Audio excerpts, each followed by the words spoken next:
drops it back. Lots of room in front of the net. Backhand shot. Murray scores. The Frontnacs take the lead in Game 1, 4:06 into the first period. With some centers and save made. Rebound chance and Soto buries it. The Frontnacs lead 2-0, 7:45 into the first period. But that was a giveaway, and now another giveaway for the Battalion right on the line. Kingston comes in the zone and scores. This time it's Martin Chromiak who dekes around the goaltender for Bedick, and all of a sudden it is 3-0 for the Frontnacs. Russell holding it on those boards, walks into the circle, takes the shot and scores! Mitchell Russell with his 4th goal in the last 4 periods gets the Battalion on the boards. The hustle cuts it to a 2-goal lead. It's now 3-1 for the Frontnacs. Behind the net, Nelson is there in the slot, can't get a shot. He turns, sends it to goal, he scores! Open the curtains and give the people what they want. The Co-Show starts now. It's 3-2 in the second. Wakely behind the net, he lost the puck, but he steals it back, sends it to Romani in front, he scores! Anthony Romani with his first career playoff goal, ties Game 2 at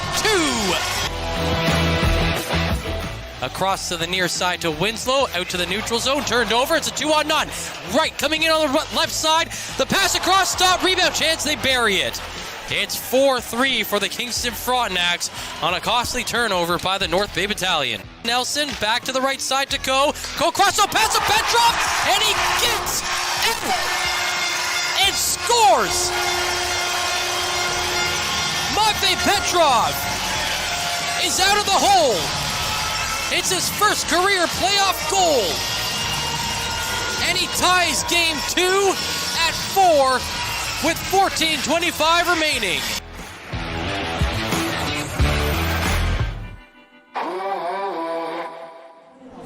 And that was Sunday, Game 2 of the Eastern Conference Semi between the North Bay Battalion and the Kingston Frontnacs, won by the Frontnacs in overtime.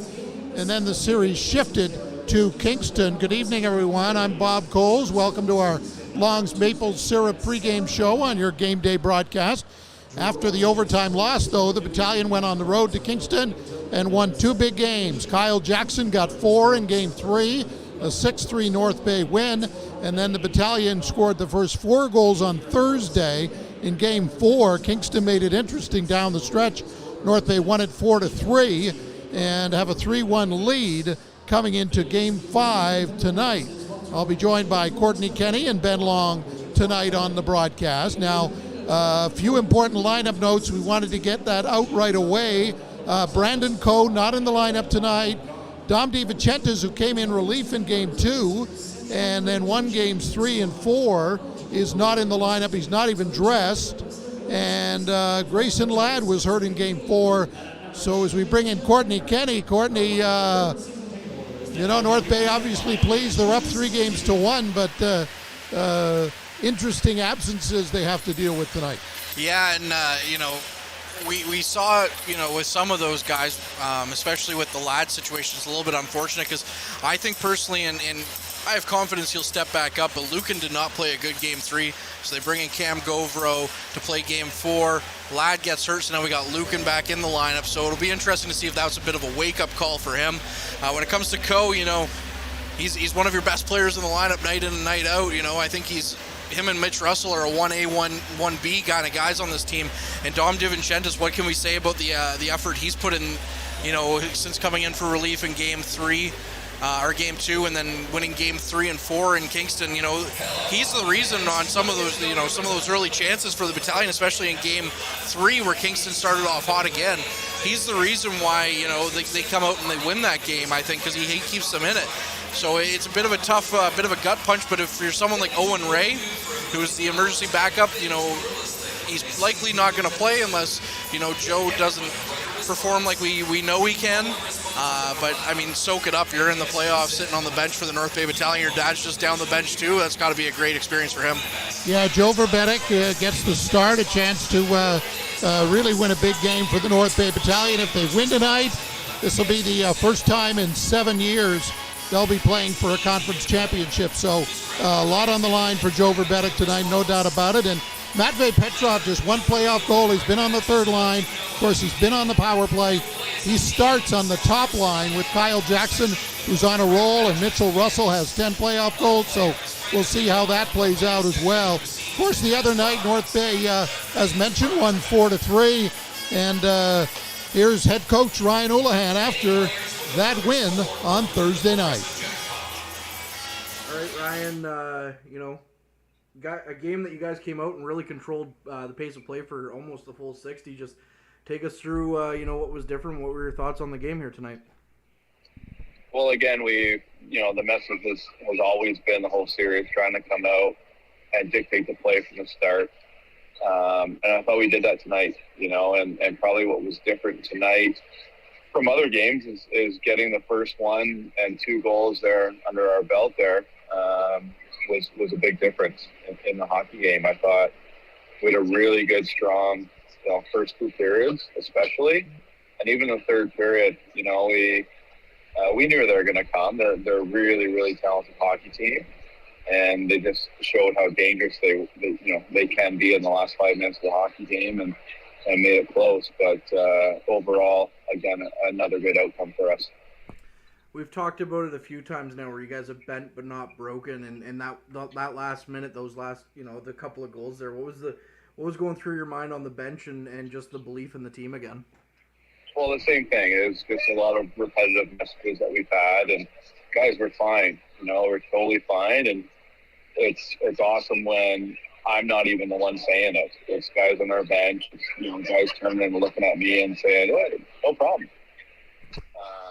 So that's the maturity and the growth that we're seeing in this team right now. I've talked a lot about how we got to go through things together here on the fly, and that's another experience right there. It's no matter what the score is, it's a victory, and that's the way we got to look at it. And we did a lot of really good things here tonight. I know we've talked about it before, seeing Kingston's best game and stuff, but looking ahead to Saturday, I'm sure you're going to really see Kingston's best game in that game, but you have the chance to, put them away on home ice. What would that mean to the team, and how excited are you guys to get going here at Memorial Gardens on Saturday? Well, it's going to be a crucial game. It's we don't want to get too far ahead of ourselves. We put ourselves in a really good situation here in the series. But saying that is you're right. We're going to see their best effort. Obviously their backs are against the wall, and the hardest, game to win in a series is the fourth one. There's no doubt about it.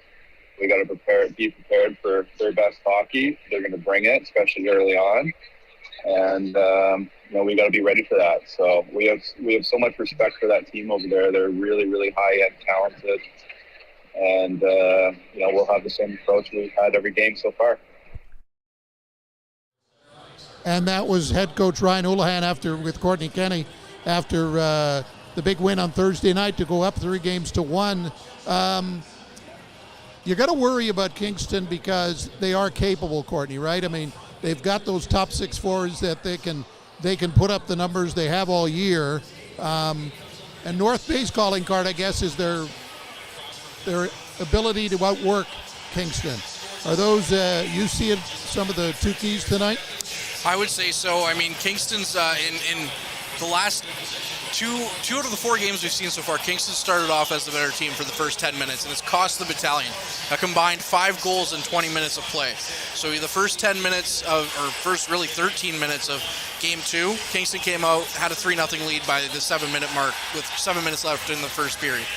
Game 3, Kingston comes out in the first 10 minutes, they have a 2-0 lead, Kingston has the offense. They have the firepower. I think where they start to lose it is the depth on the bottom lines, the depth on the back end, and the Battalion are just able to kind of wear you down over a full 60 minutes of play because they have that depth. Even though Brandon Coe's out tonight, we see Petrov, who's on the third line, up on the top line. We see Sema, who sat out. He had a great regular season as a rookie. He's come in now. Govro, who sat out a couple of games. This is his second playoff game now, and Lukin as well, playing some games. So, I mean, North Bay definitely has the depth to compete with this. And the thing about it, too, is if we look at the special teams numbers, Kingston's been penalized 36 times in the playoffs and have a 61% kill rate. So special teams have also come into it as well. North Bay's power play is lethal. They're third in the league right now at 34.6%. So you just got to wait for your opportunities, and Kingston's going to take some penalties in this game, and that's when you have to strike. And, of course, Ben Long, as we bring in Ben Long, Game 6, if necessary, will be tomorrow night. And the fact that North Bay's a little short-handed tonight, no Brandon Coe, no Grayson Ladd, specifically, you want to get those guys the rest they need, and other players, you want to get their rest. Hamilton's already through to the Eastern Conference Final, so it's really incumbent on North Bay to take care of business tonight and begin to get that rest you'll need for a tough series coming up. Yeah, so it's rare to see in the playoffs where we didn't see injuries to them before this game coming in. We're short these guys, so I think it's kind of a shock for everyone, and to see how the rest of the team steps up to try to close out the series. Well, it should be interesting. Two other series are also going on tonight. The two series out west. Flint, of course, is home for the Sioux. The Firebirds up 3-1, and Windsor is home for Kitchener in Game 5. The Spitfires are up 3-1, Courtney. So we could have our Final Four before the night is over, possibly in the OHL. So again, Battalion are in good shape. They're up 3-1, but that's a long bus trip either tomorrow morning or after this game that you don't want to make. No, and that's kind of part of the question is, do you want to make the trip after this game, or do you want to go and get some sleep, or do you want to go and then sleep in a little bit tomorrow? It's a tough call. It is a later game tomorrow. It's not an afternoon game on a Sunday, which is strange. It's at 6 o'clock, which is even weirder. Who starts a game at 6 o'clock, right? But yeah, the Battalion definitely want to end things here tonight, because as a Leafs fan, you let a team back into a series when you have a 3-1 series lead. You have 3 opportunities to close it out. You don't want to give them any momentum at all, because we saw what happened against Montreal last year, and I'm a little bit nervous about tonight as well. So. Oh yeah, there's that little hockey game going on in Toronto tonight as well. With the Leafs in Tampa, and of course we'll update you throughout the evening on how things go. Puck drop around 7:15, Ben, and it's going to be a fun evening, I think, right? I mean, the Battalion get to do something tonight that they haven't done in 7 years. If they do it, that's advanced to a conference final.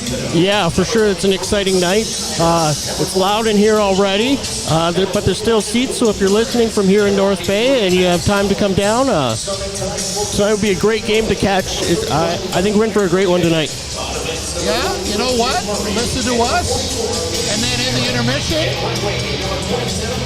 go to CBC's website, catch how the Leafs are doing, and then watch it all in the building. So it's a great night. Here we are, May hockey. It's the biggest game in 7 years in this building. It promises to be a lot of fun tonight. It does indeed, and I mean, we haven't seen the Battalion, like you mentioned, get past the second round in 7 years. So since the 14-15 season, when they eventually lost in 6 games to Oshawa on the Eastern Conference Finals. So we know for sure the Hamilton Bulldogs await. Whether or not it's the Battalion or the Frontnacs who are going to be playing them, I guess we're going to find out. And right now, the odds seem to be in North Bay's favor. So, of course, the North Bay Battalion with, again, if you're late joining us, Dom DiVincentis, who started the last 2 games, is ill. So Joe Verbetic gets the start in goal. Levi Marilainen, the Ottawa draft pick, no surprise for the Frontnacs. And the big news, Brandon Coe, one of the scoring leaders in the OHL during the regular season and the playoffs, is not dressed tonight. Nick Sema draws in on the back end. Grayson Ladd, who was hurt the other night in Game 4, is not dressed either tonight. So Lucan, who played Tuesday and made a big mistake on a pass, but didn't play Thursday, is back in. Ben Govro with his second straight playoff game. But Courtney, I think it's the veterans of this team, the Liam Arnsbys, the Paul Christopoulos, the Mitchell Russells, these types of players. This is a game, I think, that they've been looking forward to probably their whole careers, and I think they're going to give their best tonight. Absolutely, and when you think about Mitchell Russell especially, it's going to be a big game for him. And if you look at his playoff stats, he started his career with 11 playoff games in 0-7. He only had 1 point in 13 games with the Battalion, he has 21. So he's brought it this playoff series. He's got 22 points in 24 games overall. But he's brought it in this playoff run, so here's hoping that he can continue that, and someone please sign this guy. But when it comes to the other guys, Paul Christopoulos, he came from a winning program. Liam Arnsby, they came from the winning program. With the Don Mills Flyers as the Battalion come out on the ice right now. We get a little bit rowdy here in Memorial Gardens, but those two guys came from winning programs. They did not like the 2019-20 season where they went through a lot of losing. They're not used to that. This is what they're built for. This is what they're excited about. And if your heart is pumping at all and you're wearing a green jersey, how can you not be excited for this game? And the young guys too. I mean, Owen Outwater got a huge goal in game 3. A beautiful goal on too. Tuesday night, and Ty Nelson, he's looked like an overager, like Mitchell Russell throughout the regular season and the playoffs. So it's really a good mix with the Battalion, relying on their veterans and their youth. And they're going to try to steer it home tonight. But what about Kingston briefly, Courtney? You know, you can never take for granted that they've got a lot of talent up front that can really get going early, as we saw in game 2. They can for sure. I mean, Lucas Edmonds, Chromiak's been a thorn in the Battalion side, or Curry's been a thorn in the Battalion side. Shane Wright, if they lose, this could potentially be the end of his OHL career, as he's likely going to go first overall to the Montreal Canadiens in the draft. So it could be it's a big game for a lot of these guys. And Zade Wisdom, you know, does he play in the AHL next year for Philly? I guess we'll find that out in September. And Levi Muralainen, you know, you have to think that Ottawa likes him in Belleville at some point. So we'll see what's going as we get our first Go Troops Go chant of game 6 here. Before the national anthem, which they're going to have right now.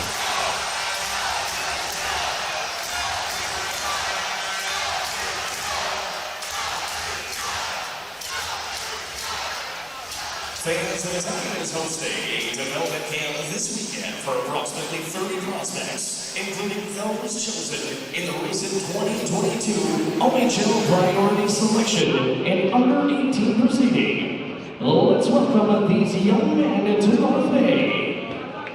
From the North Central Predators, Ethan Procession. From the Clarington Toros, Jacob Terrian. From the Mississauga Senators, Brendan Turley. From the Southern Newcastle Walls, Tyson Roseman. From the Quinty Red Devils, Michael McIver. From the Albion Middlesex Chiefs, Dylan Richter. From the Toronto Junior Canadiens, Eden Russell. From the Clarington Toros, Nolan Laird. From the Nepean Raiders, Owen Kagan. From the Barrie Junior Colts, Liam Arondomski. Not attending side from the Buffalo Junior Sabres, Nicholas Young. From the Quinty Red Devils, Beckett Ewart. From the Toronto Nationals, Nash Giles. From the North Bay Trappers, Jesse LaFay. From the Markham Rangers, Jonathan Carreri. From the Oakville Rangers, Jack Lewison. From the Vaughan Kings, Andrew Lenny. And from the Barrie Junior Colts, Hunter Martell. Fans, your 2022 Battalion Draft Selections.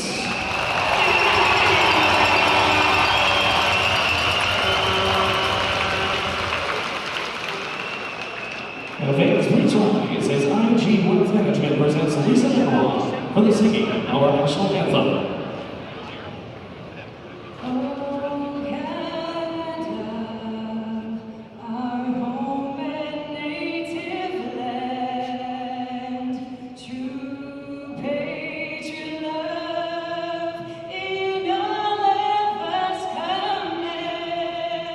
Cattle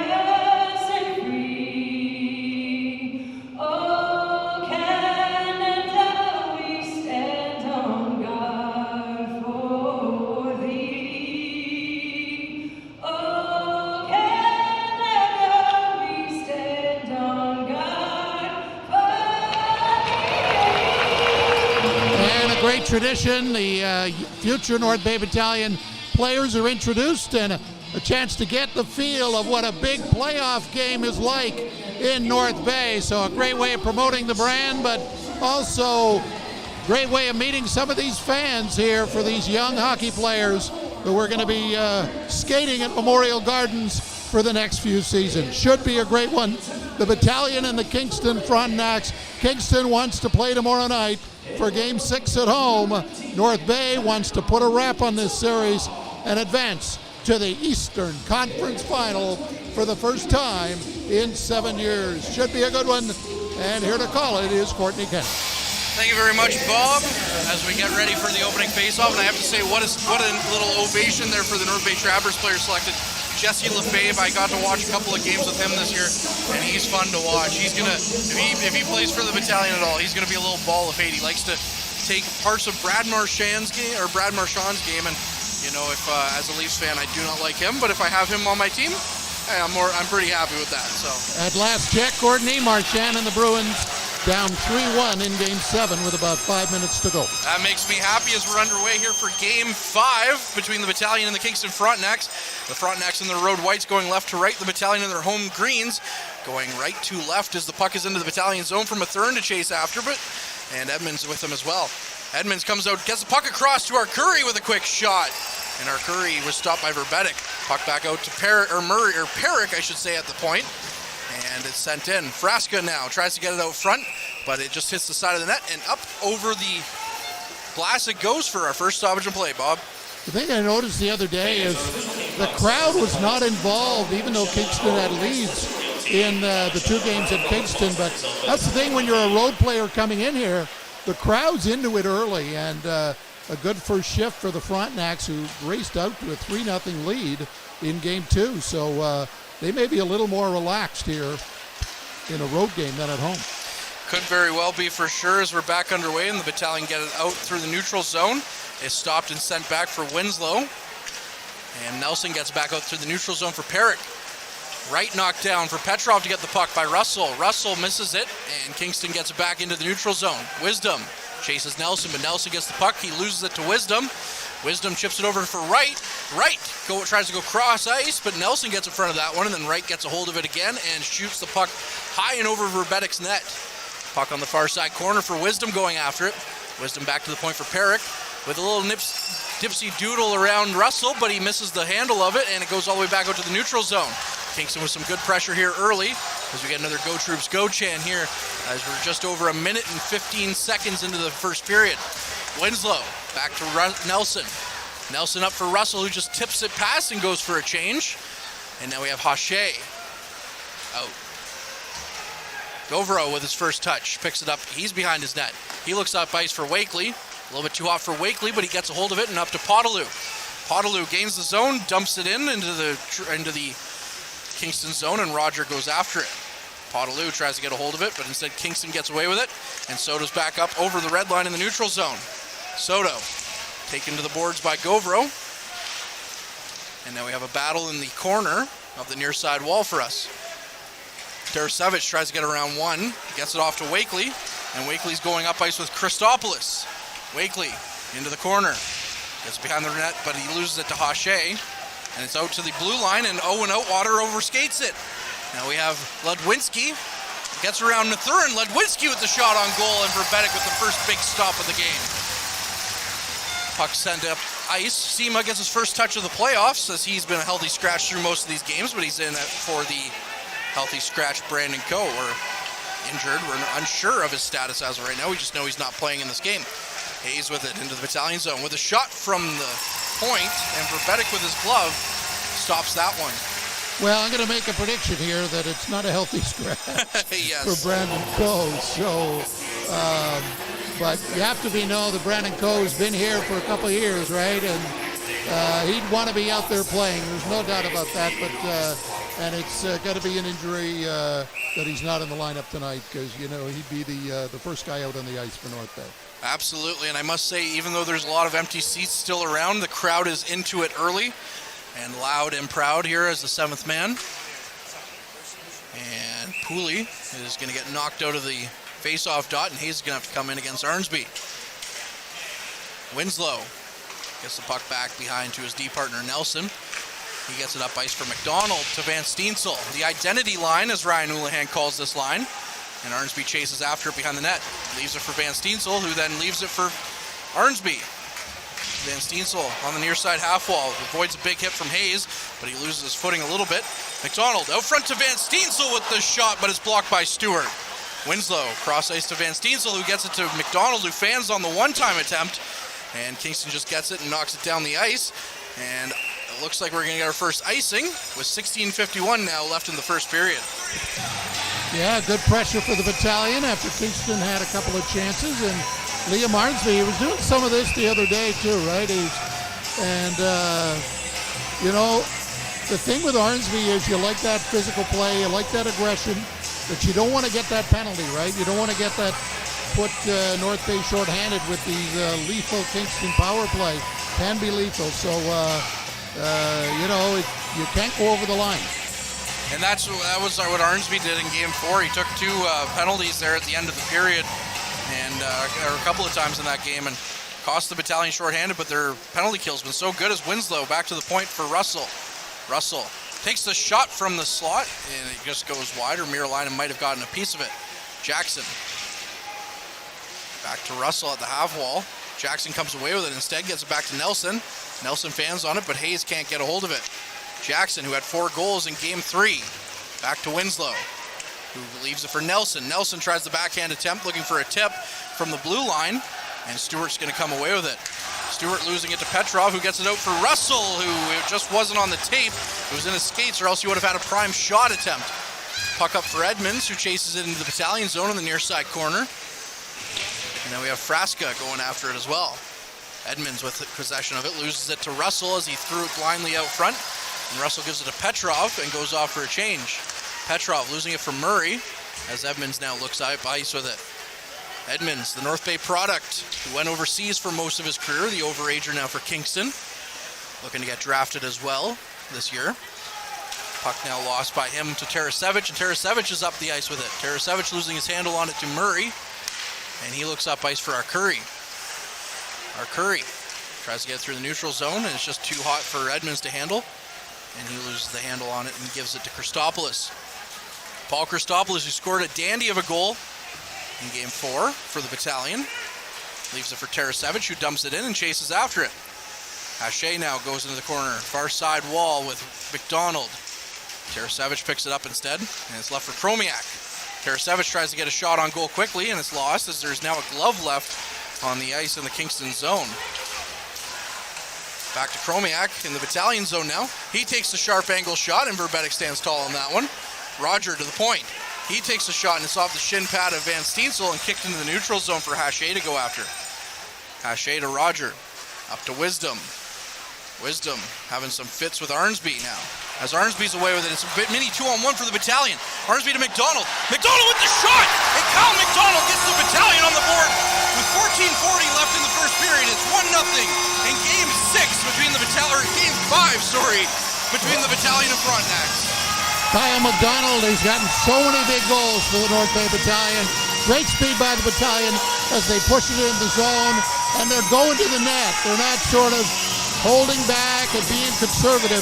They're going to the net, and McDonald got the puck right in front of Miralainen, makes no mistake, and another huge goal for the Battalion. Kyle McDonald, we've said it time and time again, Bob, what a pickup for the Battalion at the trade deadline. And Adam joked about this on the podcast. He said, you know, people called for him to do more. I don't think there's much more he can do than Kyle McDonald and Grayson Ladd in one deal from the Windsor Spitfires, and also getting Nikita Tarasevic as we're back underway with Battalion again back in the Kingston zone. And Soto now gets the puck out into the neutral zone for the Fronts. We get another Go Troops Go chant in the building. The seventh man is alive and well. Soto leaves it for Lewinsky. Back to Soto. Soto with the shot, but it's blocked, and Romani has it. Romani going for that active kick play. Leaves it for Outwater. Outwater just spends it back behind the Frontnacs net. Kingston's back through the neutral zone. Kingston content to just dump it in and have Winslow go after, but he blows a tire in the near side corner, and Nelson's there quickly to pick it up. Nelson sounds it down ice for it to be tipped by Jackson, and Mierleinen has to come out to play it. Mierleinen now falling down as he almost lost the puck to a Battalion, but instead it's Murray with it. Murray skating around Russell, gets it up ice to Hayes. Stewart now with the shot, and it's off Nelson's leg and wide, and then Stewart throws it in front of the net, but it can't get to any Frontenac player. Russell gets tied up, but he's a good decoy for Jackson to pick up the puck, and he gives it to Govro. Govro now looking up ice for Russell. Russell carries it into the Frontenac zone, leaves it for Petrov, and a weird shot goes on net. I don't think he looked for it. It was more of a pass, but it was tipped a few times. Mierleinen had to be sharp on that one. Back to Stewart. Stewart looking up ice for his Frontenacs. Shoots the puck in. And it's behind Verbetik's net for Frasco. Front for Edmonds. And what a save by Verbetik, as Edmonds was all alone in the blue paint. And Verbetik just was able to get a hold of that one. You know, Joe Verbetik's been thinking about playing for a while since being pulled in game 2. And he's come out ready to go. He's faced 5 shots, and he looks very confident in the North Bay zone. Boston did lose game 7 to Carolina, so Carolina will play Pittsburgh or the Rangers in round 2 of the playoffs. Any word on Sidney Crosby? Is he back? He skated today, and Pittsburgh may have a goaltending change for game 7 in Mr. Jerry, so stay tuned for that one tomorrow night. Interesting for sure. My buddy is a Penguins fan, not a fan of Crosby getting hurt, as Van Steensel now through the neutral zone to Arnsby, and Arnsby tries to give it to the goal scorer McDonald, but it was too far behind him. Edmonds, he dumps it into the Battalion zone. Mathurin's going to be the first one on it, but Edmonds takes him hard into the boards, and Frasca gets the puck. Arcuri now, who's had a few goals in this series, including the overtime winner of game 2, shoots the puck just wide of the net, and now Van Steensel has it through the neutral zone. He dumps it in, goes off for a quick line change, and the third line of Podolou, Wakely, and Tarasevic comes out. Roger looks up ice for Shane Wright. To Wisdom, back to Chromiak. This is a dangerous line for the front, as Chromiak sends it on net and Verbetik kicks it out into a dangerous zone. But the second Frontenac player wasn't able to get a shot away. As good defensive awareness by the Battalion. Belanger almost loses the handle of it to Tarasevic, and then Podolou gets a hold of it and sends it all the way down the length of the ice, and we're going to get an icing call against the Battalion. And we talked about Kyle McDonald and what an impact he's had on that second line. How about Tarasevic, too, a guy who doesn't get a lot of headlines, but he's always working hard, he plays physical, he's a good puck mover, and a pickup from Sarnia. So, yeah, underrated deadline deals at the time, but they're looking pretty big for the North Bay Battalion. Yeah, sneaky good acquisition from the Sarnia Sting of Nikita Tarasevic. And we're back underway as the puck gets out to the neutral zone for Murray to go after. Murray looks up ice. Chromiak tips it in. Wright and Winslow going after it in the corner. And Wisdom's going to be the one that comes away with it. Back to the blue line. Shot in from Perrick, and it's sent wide of the net. Tarasevic with a quick touch pass to Podolou. And Podolou just out of his reach. And the Frontenacs are going to regroup in their own zone. Quick up ice pass from Murray. And Murray's now just has to retreat back into his own zone as Wisdom gave it back to him in his own zone. Murray behind his net, looking for some options as Sema gives some pressure on him. Sends it up for Ledwinski, who leads all rookie scorers in the playoffs. Nelson second with 9 points. And now Sema with it. Sema gets it over to Mathurin, who sends it up ice for Omani, but it's in his skates, so Soto's going to pick up possession. Soto up for Hughes. Ledwinski, but it's just out of his reach, and now Soto picks it up as Ledwinski lost the handle on it. Mathurin behind the net. Looks up ice, and Outwater now ties up Ledwinski, and he falls to the ice. No call. Mathurin now, usually a defensive defenseman, carrying it into the neutral zone with a nifty move, but he loses the handle on the deke. But what a great attempt by Mathurin, as now a puck is knocked off the skate of Russell and into the Frontenacs bench for another stoppage of play with 10:24 left in the first period. I tell you, Ben Grovero's a guy that I really like. I liked him at spring training. He took on Brandon Coe in a exhibition scrimmage scrap there. He went after the team's best player. I'm sure Brandon didn't appreciate it at the time, but it really, he sort of Battalion brass noticed, and he made the team as a result. And here he is stepping into a playoff series, and he looks just like a solid back-end kind of guy. Yeah, and he played more games in the regular season than I think even he expected, due to injuries and whatnot. But he's looked really good as he gets the puck there in the neutral zone and just dumps it back into the Frontnacs zone. Murray to Perrick.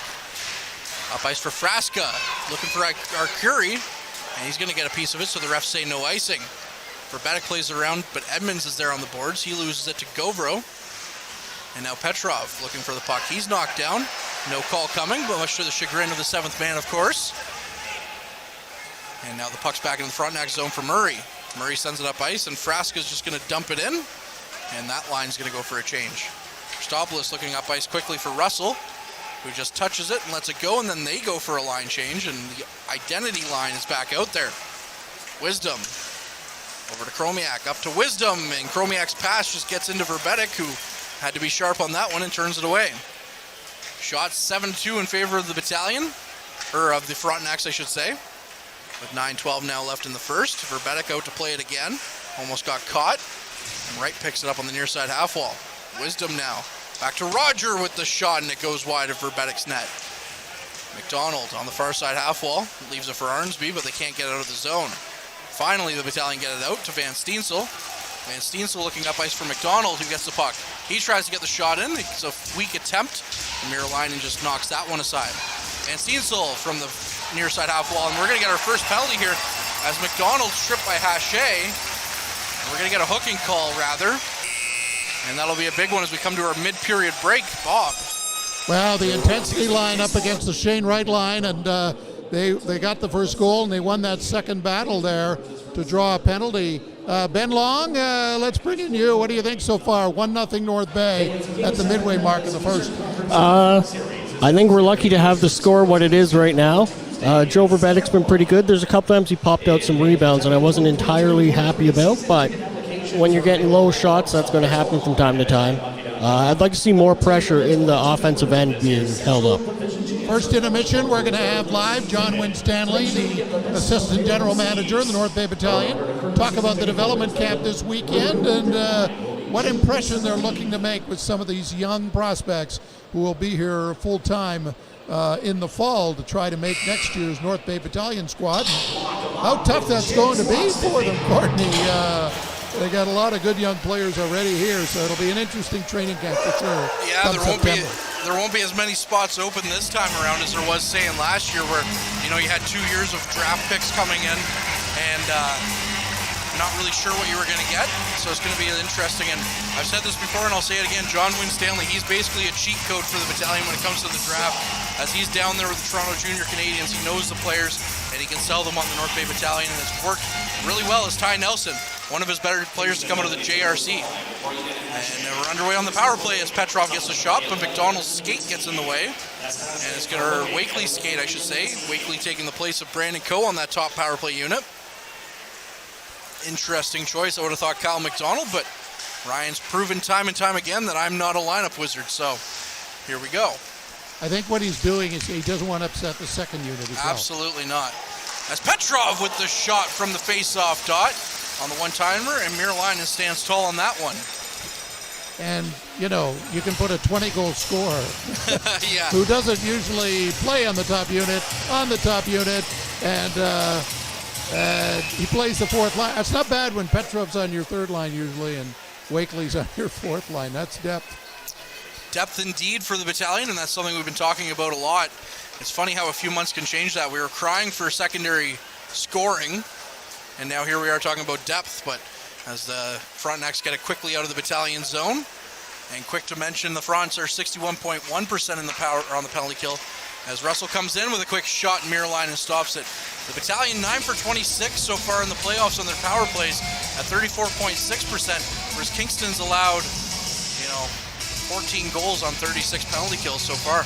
Yeah, Kingston's a tough team to match up against defensively, but you got Wisdom, Chromiak, and Wright on one line, so you'll put the intensity line against them, and then you'll mix and match with the other combinations, Edmonds line, for example. So Coach Houlihan, because he gets the last change, has to say, okay, which line am I more concerned getting going? And it's obviously he's got his intensity line out against them. It's the Shane Wright line. So it'll be interesting if these matchups change throughout the evening. Yep, and as we talked about earlier, the second power play unit is out there now of McDonald, Van Steensel, Arnsby with Winslow and Christopoulos. And Kingston, doesn't matter who they throw out there against the Frontnacs right now, they're just going to dump it back down with a minute left on the power play. Winslow to pick it up from behind Verbetik's net. He looks up ice. He can fly. Leaves it for Arnsby. Arnsby cross ice for Christopoulos. Christopoulos back to Winslow. Winslow looking at the point. Sends a cross ice to McDonald. McDonald now switching spots with Winslow. Over to Christopoulos. McDonald misses the pass on it, and that could have been disaster for the troops as Wisdom was ready to pounce. And now Winslow picks it up and gives it for Christopoulos. Winslow once again carrying it through the neutral zone. He gets around Budnick and deep in with 28 seconds left on this power play opportunity for the troops. Arnsby back to the point for McDonald. McDonald, you know he's going to take the shot, and it goes wide off a leg. And Christopoulos leaves it for Van Steensel, who takes the sharp angle shot. He clangs it off the post. Arnsby in the corner. Back to Christopoulos. Christopoulos cross ice to McDonald. And a shot comes in and is tipped by Van Steensel just wide. Back to McDonald as the penalty's about to expire. He takes the slap shot. It's almost knocked in. Out front to Arnsby, and he misses it. You know the captain's due for one. The penalty's expired now as Hachet's back on the ice. And Perrick looks to get the Frontnacs with a quick change. Leaves it for Hachet. Hachet now waiting for the rest of his line mates to come out. And the Frontnacs go up ice with it. Chromiak loses it for Russell. Russell through the neutral zone being harassed by Belanger. Russell dumps it in. And Petrov goes after on the near side. Jackson now behind the net. He gets taken down by two Frontnacs players. And the puck squirts out to Russell. Russell with a little bit of a nifty move around Chromiak. Gets it up to Petrov, who loses it to Hachet, and Hachet's just going to knock it up and over the glass, and another stoppage of play. 5:55 left in the first period. Shots are dead even, 7-7. 8 minutes in, and Toronto, no score between the Lightning and the Leafs at this point, so we'll be updating that game for you all evening long, and we'll also be checking Courtney's heart level as we... I should have worn my Apple Watch like Steve Dangle there. As we go through the next couple of hours, but some good zone time by the Battalion. They didn't score in the power play, but they've been able to keep Kingston in their own zone for a while now. Absolutely. As Shane Wright wins the face-off against Podolou, but Tarasevic gets it in the neutral zone and back up for Podolou. Podolou with some speed through the neutral zone. He tries to get around Perich, but he can't. Perich now back to pick it up against Tarasevic, and Wakely's there for him too. Back to Podolou with the backhand, it's wide. Mathurin on the near side, pinching up. Loses the handle on it. Tarasevic is there to pick it up behind the net. He's hauled down. And the Frontnacs still can't get the puck out. It's left for Wakely, who tries to get out front for Podolou. Tarasevic back to the point for Mathurin.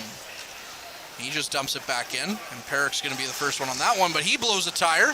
Takes out Wakely while he does it, and now Shane Wright with it. Shane Wright tries to get up to Hughes, but it's off his skate.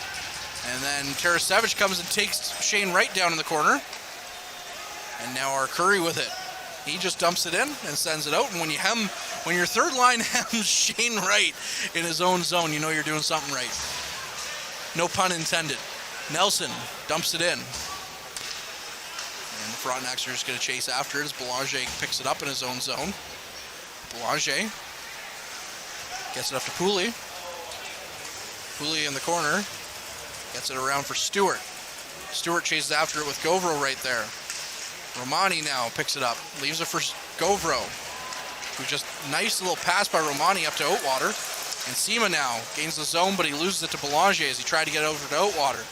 Romani can't get the handle on it. Now Belanger goes up ice with Hayes. Hayes crosses the blue line.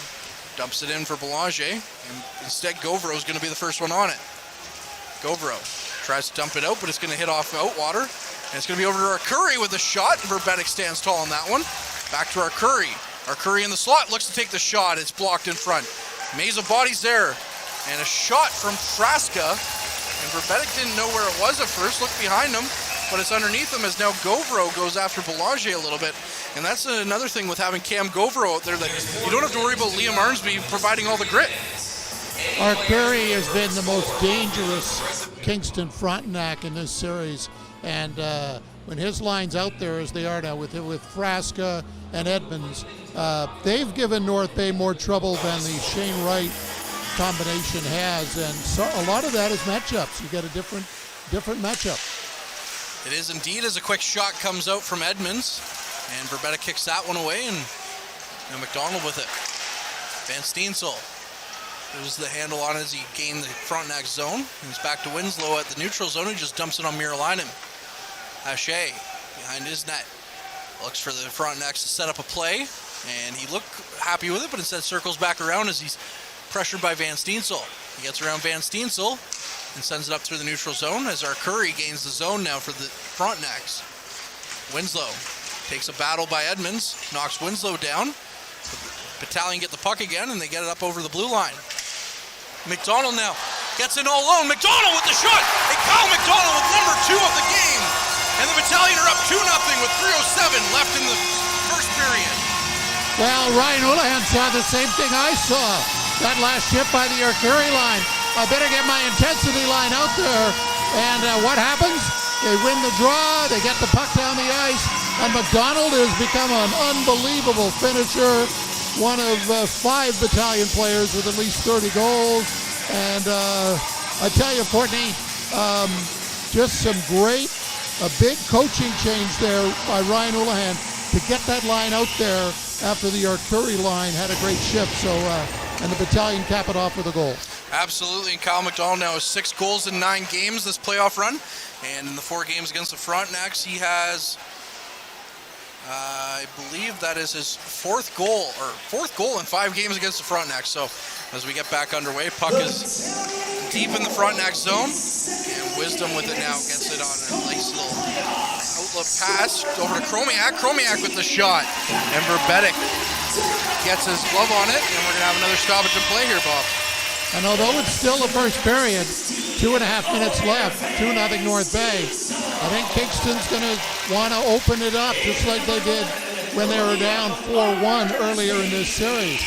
They've got to be desperate. They have to get the next goal, and that's what you're going to see them doing. That means they're going to take chances, and that's something the Battalion can capitalize on. Well, the Frontnacs, for them, there's no tomorrow, unless they win this game, of course. They're down 3-1 in this series, the best of 4. And off the face-off, Tarasevic overskates it. Nearly gives Kingston a prime opportunity, but Christopoulos is there quickly. Christopoulos now battling Belanger. Gets back to Hughes, but Christopoulos picks it up once again. Wakely now in the neutral zone. Passes it up to Podolou. Too hot for him. And it's into the zone. Podolou now with a quick shot off the pass from Tarasevic as they are going to mix it up now in the corner. Him and Roger are going to mix it up a little bit with a few cross checks. But anyways, Miralainen with the save. And the ref's going to get in there quickly and say, hey, enough of that. And we're going to get another stoppage in play here. Some good officiating there to make sure nothing developed there. But, yeah, North Bay playing with a lot of confidence right now. And if Kingston thought not having Brandon Coe in the lineup was going to give them an advantage, we haven't seen it. That intensity line, 2 goals, both from Kyle McDonald. But that line's really going with Arnsby and Van Steensel tonight. It is indeed. And Ryan said one time to me he doesn't know who the first line is, and when you see that line, the quote-unquote second line going like they're going, it's hard to make, or it's hard to argue as to which line is the first line, of course. But the Battalion with their quote-unquote first line out there now of Petrov, Jackson, and Russell, and the puck's going to go all the way down the ice for the Frontnacs for icing, and we're going to get an icing back into the Kingston zone. Oh, here we go, Russell and. But the officials get in there, and both are going to the box. Now, Courtney, Ryan isn't usually a matchup guy, like matching line by line. But when you play a team like Kingston, when they can put 3 NHL draft picks on there, you're going to have that intensity line against them most of the night, just because you need that hustle. Although Mitchell Russell's not part of it, you need that hustle. You really have to play physical and aggressive against that line. But usually he just rolls out his lines, but some teams in the playoffs, you really do have to match up a little more, and Ryan adjusts throughout the game. He does indeed. He doesn't adjust like his counterpart on the Kingston bench, Luca Caputi, does, where we see him change lineups or lines almost every shift. But Ryan does make the adjustments where he needs to. He's a very calm and methodical coach, and he's been a lot of fun to watch this year. And as you mentioned, gets the matchups you want. Is Petrov with the shot quickly off the face-off, and it's going to be knocked wide as we get some 4-on-4 action here. Winslow comes in with a quick shot on Miralainen. Miralainen stood tall on that one. Jackson now with some space. He skates it back to the point, gets it up for Winslow. Winslow leaves it for Petrov. Petrov back to the point now to Nelson. Over to Jackson with the quick shot. It's going to be off a skate and up, but Jackson picks it up. Jackson and Petrov now going on against Perrick. And a quick outlet pass by Frasca to Edmonds results in Battalion, or Edmonds missing it, and the Battalion getting a chance to regroup. Right now out there against Mathurin. He tried to pick his pocket, but McDonald says, no way, Jose, and comes in there and stops it. McDonald now looking for the quick outlet pass to Arnsby. Icing's going to be waved off, though, however, as Arnsby's going to be the first one on it. Arnsby skating it around on the 4-on-4. Over to Christopoulos with the shot, and Paul Christopoulos gets his third in the series, or at least his second, I should say. After a nifty goal in Game 4, he picks one up here. It's now 3-0 Battalion with 1:06 left in the first period. And that's a killer goal for Kingston to give up. You figure 4-on-4, they might have the advantage with their speed, but they give up a shot, and Marilainen's going to want that one back, I think. And with only 1:06 left in the period, Kingston in a must-win finds themselves down 3-0, and that's a killer for them. But Paul Christopoulos, just an underrated guy on the back end with some. He's got a good shot, and he's been solid all year for the Battalion. Christopoulos with his third of his playoff run and second of the series. And as you mentioned, in 2019-20, it was kind of the Twins team. Now he's the only one left between him and his brother, who's also having a fantastic playoff run with the Windsor Spitfires right now as we're back underway. Christopoulos picking it up in the Battalion zone.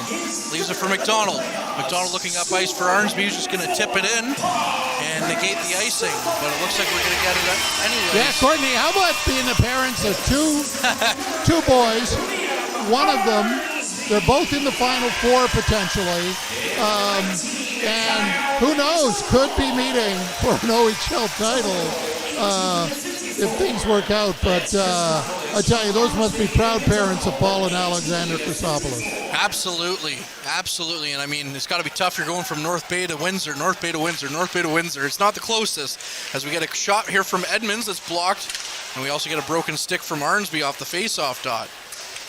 Mathurin now in the corner, leaves it for the goal scorer Christopoulos.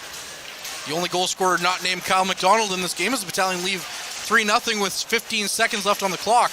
4-on-4 about to come to an end as well with 5 seconds left. Van Steensel just holding it in the Frontnacs zone. And our friend Frasca is going to come out through the neutral zone as our Curry rejoins him. Our Curry gets a stick in to Van Steensel, who's just going to hold the puck against the boards. And the Battalion find themselves up 3-0 after the first 20 minutes of play. Shots on goal, 11-11 after one. And you couldn't have written...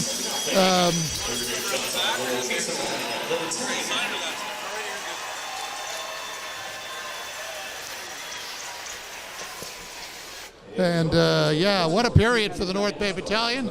John Winstanley, the assistant general manager, is going to join us. We're just getting him set up. And Kyle McDonald with 2 goals for the North Bay Battalion that period. And, of course, Paul Christopoulos with his third playoff goal makes it 3-0. So a good start for Joe Verbetic and a good start for the Battalion offense. And, John, you ready to go? Okay, there you are. We did our job there. So what do you think of the game so far? Hold on, John. Watch the scoreboard. We'll try it again. How's that? Perfect. Okay. Got me now? Yeah, gotcha. Excellent. Yeah, it was a good start by the boys. A little tentative at the beginning, but got our legs underneath us about 7 or 8 minutes in. So this is a big weekend for the organization. You introduced all the kids you just drafted. Take us through the importance of this weekend for for the future for the battalion? I think it's a huge weekend. For myself, this is my third year with the program, and this is the first time we've had the opportunity to do this. It's given us an opportunity to show off what we're doing here. The city of North Bay, the parents got an excellent bus tour today around the city. They got to stop in and have some ice cream as well, which I know they were really happy about. But for us, it's about getting the boys into our culture and learning what's going on down there with the players and our coaching staff, and getting them ready for what's potentially ahead of them. Adam's told us, General Manager Adam Dennis has told us, that was the toughest part, just to establish the culture, establish the template, that, you know, it's important to draft leaders, guys who, you know, not only are listen to the coaches and the GM, but also listen to each other, right? And have a good atmosphere in the room. So how would you describe the sort of template that you're trying to create here in North Bay? So the common theme that we use is skilled worker. And that could be anything from Matvey Petrov down to an Owen Van Steensel. One of the things that's incredible about what we're doing here is last year at training camp, we did our fitness testing, and we put a lot of onus on the kids to come in ready to go. And today we did those same tests with some kids who were here last year. Some of them beat their times by 40 and 50 seconds. Those are the type of players we want here. We want the guys that are going to push the guys around them and continue to want to be better people and better hockey players. Being at a playoff game, Game 5 of the Eastern Conference Semi, what do you think the players could take away from that, knowing that there's so much excitement in North Bay with this year's team?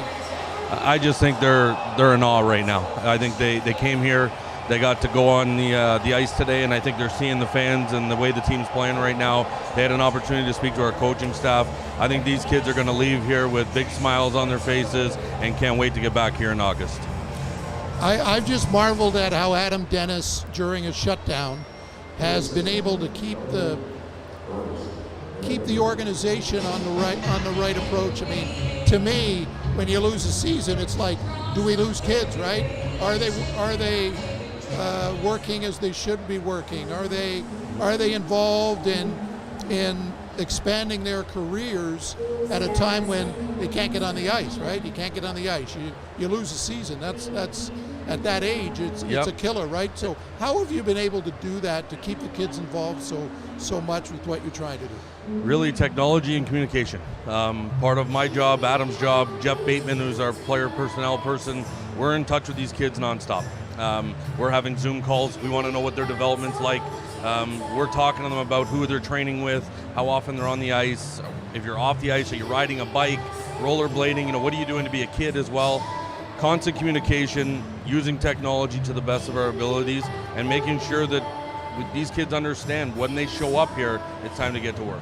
And it's going to be a competitive training camp for these young guys you developed, you drafted recently, isn't it? I mean, you're losing Brandon Coe, you're losing Mitchell Russell and Grayson Ladd, but there's a lot of young players who want to step up next year and lead the group. So it's going to be a challenging training camp for everybody. Absolutely. I mean, there's no replacing those three names you just said as people and players, but these kids, they're going to come in. It's going to be a tough camp, and as we kind of said to them today, I've never met a hockey coach who didn't want the best players on the ice. So they all have the same opportunity now, and it's up to them to prove they want to be on the ice and be part of the Troops program moving forward. Well, the kids that have really impressed me in this playoff round, there's so many. I mean, Owen Outwater starting to come into his own. Dallin Wakely, 20-goal season, and he wasn't, for much of the year, wasn't on the so-called top two lines. Ty Nelson, of course. You've got to be so pleased with the crop of young kids over the last two seasons you've drafted and have seen them develop this year. Yeah, absolutely. I think sometimes we take for granted how difficult this league is for young players, and you see kids come out of minor hockey and have a lot of success, and you think it's going to translate right away into this league, and it's a very difficult league, and these kids are dealing with a lot of new challenges, moving away from home, new school, new team, new program. You can see, come Christmas time, come January, those guys you mentioned, the Romanis of the world, it was like a whole new player showed up. And we kind of saw that developing, and their work ethic off the ice in the gym prepared them for where we are today. Well, you know you made good picks, and people are saying, I can't believe you got him in the second round. And we heard that about Anthony Romani, and we heard that about Wakely as well. Yeah, those are two players that we coveted highly, and we're very fortunate they were there when we were picking. Okay, John, thanks for coming in, and great evening so far, great weekend. Let's hope it continues. Thanks a lot, guys. Appreciate it. Okay, John Winstanley, the Assistant General Manager of the North Bay Battalion, does a great job with Adam Dennis off the ice and developing players and drafting players and just a tremendous job. And you got to, as Courtney Kenny steps in, Courtney, John Winstanley, I suppose if you went to the average hockey fan, they may not know who John Winstanley is, but he's so important to this organization. Yeah, he is, Bob. And what's amazing about him is that, we've had him on the podcast a couple of times now. He's been absolutely a wonderful guest to have on the podcast. He's very gracious of his time. But where they found him, or I shouldn't say where they found him, but he was basically the head coach of the Toronto Junior Canadians for a few years. Think Guy Blanchard here with the North Bay Trappers. That's what he has done with the Toronto Junior Canadians. He's had players like Victor Mete come through. He's had Jacob Chikrin come through, and he most recently, really best player that we can talk about, Ty Nelson, was his defenseman as well. Adam Fantilli, who's property of the Battalion as well, came through there. They've really tapped into that JRC program. Ty Nelson talks about coming and watching those JRC games and watching Chikrin play and watching Mete play and how remarkable they were to watch as players. And that's kind of the program that John Winstanley brought up, and he's might not be on the top end of things, top end of minds if you're a casual hockey fan, but he is quite the name down in the Toronto or the GTA area when it comes to hockey. And he's, like I said, he's a cheat code for the Battalion in the draft. He's able to really help promote North Bay, whereas North Bay didn't really have a voice down there before, and he's really able to bring in some of these players, and we've seen some of them from down south. Wakely played with Quinty. I know it's not the GTA, but that's where he came from. Nelson, Potaloo, all these guys, Romani, Outwater, all these guys came from that area, and he's been wonderful for them. Well, Nick Paul's happy right now because the Tampa Bay Lightning just scored a former North Bay Battalion player, and they lead Toronto 1-0 that game still in the first period. And of course here, the whole scenario with the North Bay Battalion, it's 3-0, and I don't know what's going on in Toronto. Fans are throwing stuff on the ice apparently. But around the OHL tonight, want to update some games for you. Sioux and Flint are scoreless. That is game 5, and the series standing is 3-1 for Flint. Kitchener and Windsor. Kitchener up 2-0 in game 5. Windsor leads the series 3-1. And of course, in this one, 3-0. The shots were 11-11. Just one penalty, that was, or one power play, that was for North Bay. 12-7, face-offs won for Kingston. The 3 goals, Kyle McDonald's 5th from Liam Arnsby and Tanias Mathurin at 5:20. McDonald's 2nd of the game, 6th of the playoffs from Owen Van Steensel and Arnsby. 2nd point for Liam at 16:53. And then 2:01 later, Paul Christopoulos is 3rd from Liam Arnsby. 3rd point for Arnsby. McDonald with an assist. So what a period for Liam Arnsby, Courtney Kenny, and Kyle McDonald, each with 3 points. And North Bay has a comfortable lead after 20 minutes. North Bay has been doing, pretty well. And I just real quick, I got to say, I didn't want to talk about this team at all tonight because to me, Game 7 happened when it was Game 6 for the Battalion. I went into the series and I said to one of my friends, I said, Nick Paul's going to break my heart, isn't he, in this playoff series, isn't he? And there he does right there, scoring the first goal here. But North Bay, looking really good after the first 10 minutes. Producer Ben came on and said, we're lucky to have the 1-0 lead. And I agreed with him at the time. But it's been all Battalion since then, and coming out with 3 goals. And, I mean, coming from 2 from Kyle McDonald and Paul Christopoulos, who's been rather hot lately as well. What can you say more about Paul Christopoulos? He's kind of been a bit more of an afterthought on the Battalion blue line with, guys like Ty Nelson and Tanias Mathurin coming in. So good to see Paul Christopoulos continue that, and the Battalion looking for a good second period. And I'm not sure. No, the Leafs should have scored, and they didn't score. They had a golden scoring chance, and it's still 1-0. But how about Nick Paul? You can still like Nick Paul, Courtney, but maybe not tonight, but you can like him moving forward. And somehow the Leafs didn't score there. We're just looking at the replay, and the shot was wide. And so lots of hockey left in Toronto. And let's talk about the second period coming up here for the North Bay Battalion, because they're up 3-0. And, you know, Kingston gets one, then they're going to get a little momentum, right? And we've seen this before in this series where Kingston was down 4 the other night. They were down 3 in game 1. North Bay was down 3 in game 2. So we've seen some deficits, and the other teams have come back. So a lot of hockey still to go. Yeah, there is, Bob, and you know, no lead has been safe in this series for the Battalion or the Frontnacs, and I said that in our little chat that we had after Game 4. I didn't like the momentum that they gave Kingston, you know, in the final minutes there, where it was 4-1, and the next thing the Battalion come up with a 4-3 victory. So this Frontnacs team can score. So this score can be turned on its head rather quickly. But the Battalion so far through the first period, other than the first 10 minutes, again, just starting on time. And Hamilton's going to make you pay a bit more than Kingston will if you face them in the next round. So starting on time for the Battalion, you need to see more of that.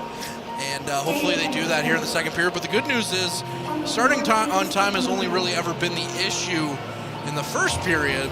The Battalion have been able to carry that through the final 40 minutes of play. No, I've seen teams where you don't get a good first 10 minutes, and it's very seldom that we can say that about a Ryan Houlihan coach team. And Ben Long, North Bay up 3-0, but, you know, we've heard about the intensity line. We talk a lot about that first line, you know, Brandon Coe, Mitchell Russell, and Kyle Jackson. But tonight, it's that intensity line, 3 points apiece for McDonald and Arnsby, and they are leading. When you don't have maybe your best player in the game, you're saying who's going to pick up the role, who's going to lead the group, and we know who tonight. Yeah, so it's been interesting to see how they adjust. On the first power play, they dropped Russell back to Coe's spot, and Wakely came in place of Russell. And then to see Petrov jump back up to the first line where he started the year, playing with Jackson and Russell there now, and have Sema roll in. I've liked how Sema's looked so far this game too. He's been really a lot more on the ball.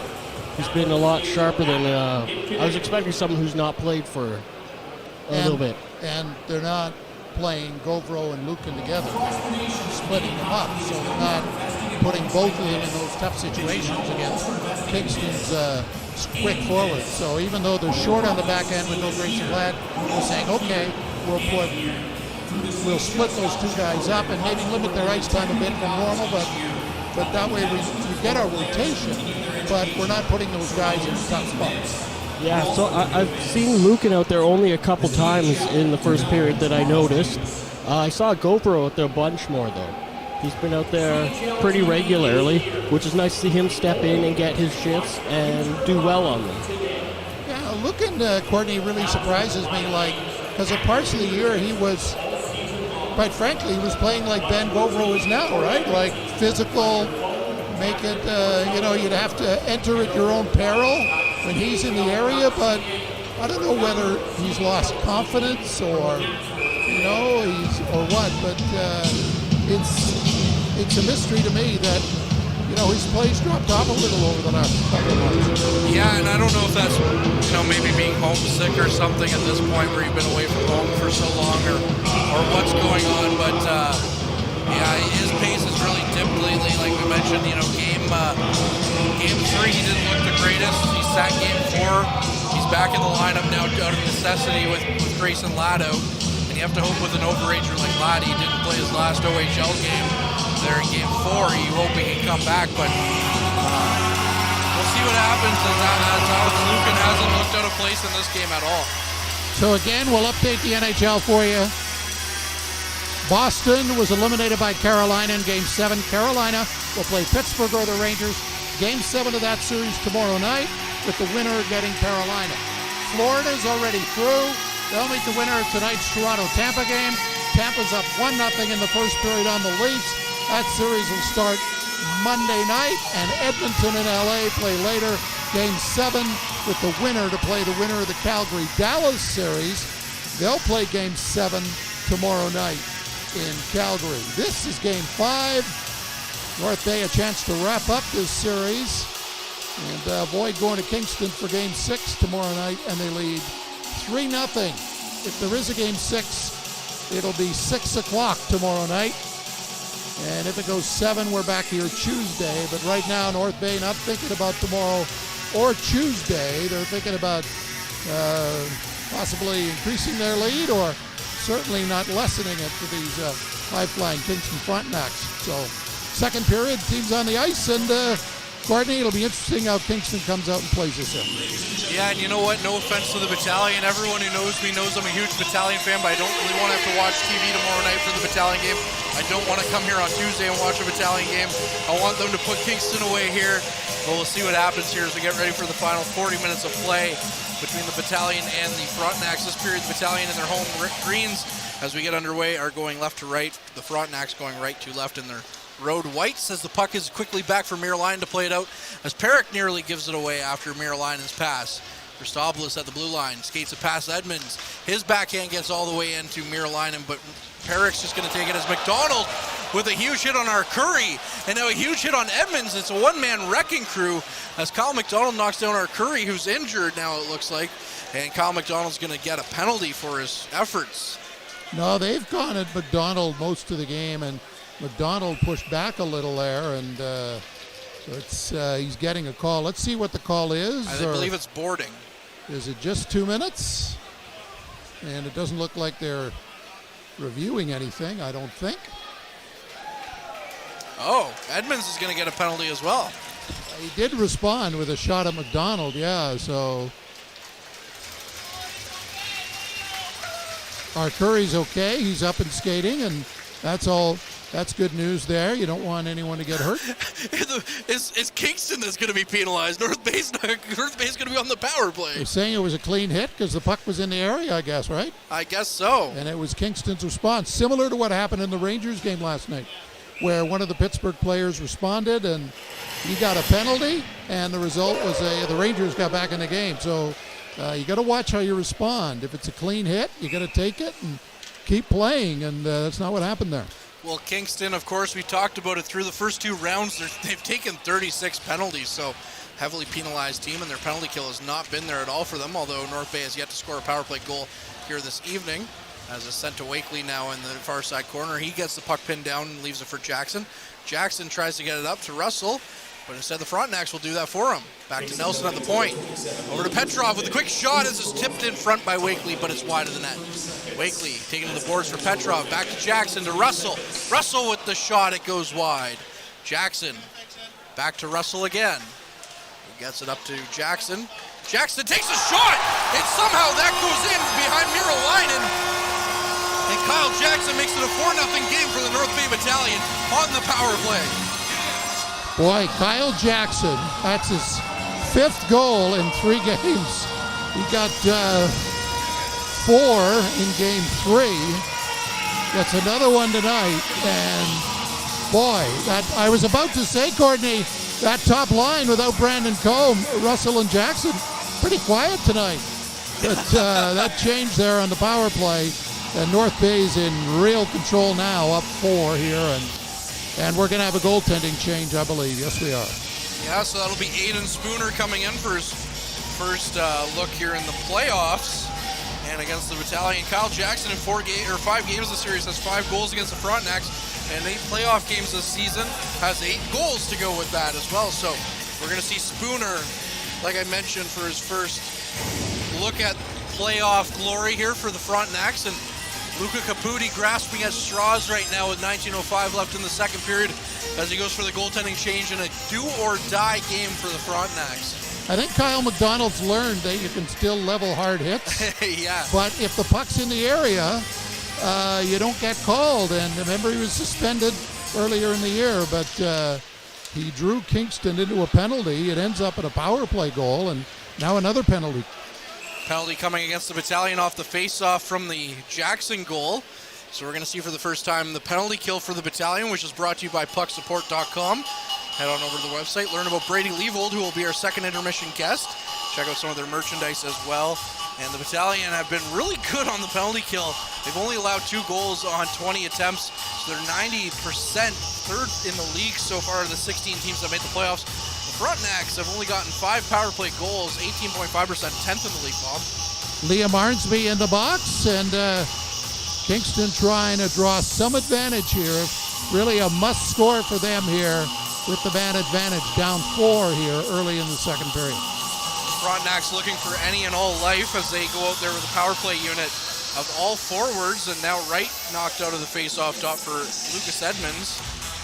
Again, 5 forwards out there for the Frontnacs, so susceptible for some shorthanded opportunities as Christopoulos gets it off the face-off and just dumps it right down, and Spooner gets his first touch of the puck. Spooner leaves it for Shane Wright, the captain of the Frontnacs. He just carries it himself through the neutral zone. Goes cross ice for our Curry for Edmonds. Edmonds loses the handle on it to Russell. Russell now with a breakaway shorthanded. Mitch Russell comes in and he shoots it in. Spooner with an awkward blocker save. But his first save of the game came on a big opportunity for the Battalion. Right now through the neutral zone. As Russell's now taken down by Frasca, and we're going to get another penalty here. Now that negates the power play opportunity for the Frontnacs, and Kingston just looking all sorts of rattled. So the Battalion are going to come out of this with a 53-second power play at the end of it. And yeah, Kingston's losing their composure. There's no doubt about it. That's twice that's happened where a clean hit. Kingston responds when the puck is gone. If the puck's there, basically, Courtney, you can mug a guy. But when the puck is gone, you can't. And it was right in front of the ref after Russell got into it with the Kingston player. And I tell you, they've done that twice, and North Bay again is on the power play. Remember, if you think you're going to do some shady dealings, just bring a hockey puck with you and you'll be fine. Puck into the Frontnac zone as Perrick comes out with it. Perrick with some speed through the neutral zone. He gets through. Over to Ledwinski, who takes a shot, and Verbetta kicks it away. Perrick leaving it for Nelson. Nelson picks it up again behind his net and then sends it across ice to Winslow. Winslow up ice for McDonald. McDonald gets it in the Frontnac zone. Kyle McDonald looking for the floater over to Van Steensel. And it gets knocked down by Perrick. Wisdom, the Philadelphia Flyers prospect, brings it into the Battalion zone. He loses the handle on it. Perrick now with it. Perrick looking like a whole different player here on this shift. Leaves it for Wisdom, who sends it over Wisdom now with it. And then Roger with it as the puck now comes out of the zone and Jackson picks it up. Jackson over to Petrov, but he's going to pick it up offside. Once again, much to the chagrin of the 7th man. And we're going to get another stoppage in play with 17-18 left in the second period. Well, it was an interesting sequence, though. 4-on-4. Arnsby's got 21 seconds. Then North Bay will have a brief power play. So about 43 seconds power play time coming up for the Battalion here. And that's why we see Jackson out there with Petrov and Nelson, of course. And Mathurin will, I'm sure, come off if he has the chance. Belanger carries it through the neutral zone. He leaves it as he went to go give it to Wright. But Jackson picks it up, and then Wright strips him of the puck eventually. Jackson in the corner. Gets it back to himself. And now Mathurin picks it up behind the net. Mathurin as the Battalion are now on the power play for 38 seconds. Gets it up to Jackson. Jackson goes cross ice for Russell. Russell had all time of space, but he overskated the puck and now has to regroup as Chromiak comes in for a hit. Russell leaves it for Petrov. Petrov goes cross ice for Jackson, but it was just tipped out of his reach, and the Battalion have to regroup in the neutral zone. Nelson up to Russell, who gains the zone. Russell sends it around the back end of the Kingston zone, and Russell loses the handle on it. It's going to go the length of the ice, and that'll be about what does it here for the Battalion power play. There's 6 seconds left now. Nelson leaves it for Winslow, and he looks up ice. Winslow gets it to Russell, but it's going to miss him and go for icing. So with 16-12 now left in the second, the Battalion are going to have a face-off in their own zone. And the Battalion just keep coming, don't they? They just keep coming. They play that aggressive game and that forechecking game, and they haven't really changed their approach since grabbing the early lead. And just have to admire the consistency they play with from game to game, period to period. The Frontnacs looking for any type of life as they get it back to Edmonds, who takes the shot, but Russell blocks it. And Petrov now off to the races, and Perrick's going to be the first one back. Russell had to quickly stop up, or else he would have gone offside. And Petrov goes off for a change. Frontnacs now send it down, and that's going to go for icing, so we're going to have the two teams trade icing calls here. And the Battalion are going to go and get a face-off in the Frontnacs zone now. Not a lot of shots in the game, 13-12 for North Bay. So, but it's Battalion getting out, racing off to an early lead, and they haven't been headed up 4-0 if you're just joining us here in the second period. 15:55 left as the face-off's going to come to the Trappers' side of Spooner on the far side of the ice from the broadcast booth. Puck's back to Govro at the point, who just sends it on net, and there's a bit of a tip from Wakely. And now Podolou with the shot, and Spooner had to be strong on that one. Frasca on the far side half wall. Gets it out for Edmonds, and then Govro takes a bit of a run at him. And now Edmonds ends up in a heap on the ice, but the Frontnacs with possession. Perrick in the neutral zone goes cross ice. Govro's going to be the first one to it, but he's going to miss it with his swing of his stick. And Arcuri's going to get it cross ice, but Wakely with the diving defensive stop knocks the puck out of Frasca's stick. Wakely picking it up on the near side half wall in the Battalion zone, gets it up ice for Belanger. Belanger goes cross ice. And that'll be Budnick, who gets it up ice for Frasca. Christopoulos in his own zone. Runs into Pooley. And now Outwater over to Romani. We haven't seen much of this line in this period because it's been mostly special teams. And Romani, the first one in on the Frontneck zone. Takes a hit from Budnick. And now the puck is in the corner. Ludwinski, who had a whole bunch of goals in that Oshawa series, but mostly silent in this one. Gets the puck up, and now Sema with some ice to skate with it, but he's got two guys to beat, Belanger and Haché. Sema around Haché, into the corner. He just skates around the zone with it, leaving it in behind the corner for Ludwinski, and we're going to get a cross-checking penalty, it looks here, against the Kingston Frontnecs. So looking like we're going to get from bad to worse for the Frontnecs here as they keep taking penalty after penalty. No, the officials are managing the game right now, Courtney, because they know that this game could explode, right? Kingston's down 4-0, and they've committed some infractions that are, beyond the pale, and that wasn't a vicious cross-check on Sema, but what they're trying to do is manage the game and make sure things don't get out of hand and send the message to the Frontnacs that, let's sort of settle down out there. So I think that was a good call by the official. Face-off going on the far side of the broadcast booth. It's Kingston that gets it in their zone as Frasca sends it down the ice. Now it's Russell versus Wright. Wright with the shorthanded quick shot on Verbetic, who's just going to pounce on that one. And Shane Wright was the consensus first overall pick, it feels like, coming up for the Montreal Canadiens. He's been mostly silent in this series, but still in 5 games he's got 5 assists. So we're saying he's mostly silent, but he still put up a point a game. And keep in mind with the scouts want to see Shane Wright do different things. They just don't want to see him score goals all the time. So that's what he wants to show he can skate and obviously pass the puck, and they want to see all the different skills that it's got to be tough to play under that pressure all year long, knowing that so many people are watching him. Well, talk about pressure. He's likely going to the Montreal Canadiens, so that'll be some pressure for sure as plays back underway. And Petrov through the neutral zone. Petrov goes cross ice for Jackson. Jackson takes the shot, and it's 5-0 Battalion. Kyle Jackson gets another goal here in this series with 13:43 left in the second period. Well, I'm sure there were a lot of people who said when they found out Brandon Coe and wasn't going to play tonight and Dom DiVincentis wasn't going to start after he played so well in the last 2 games that they said, well, we could have a 6-game series at least, but I don't think a lot of people thought that the Battalion would come out and really just dominate the Frontnacs up 5-0, just less than 27 minutes into the game.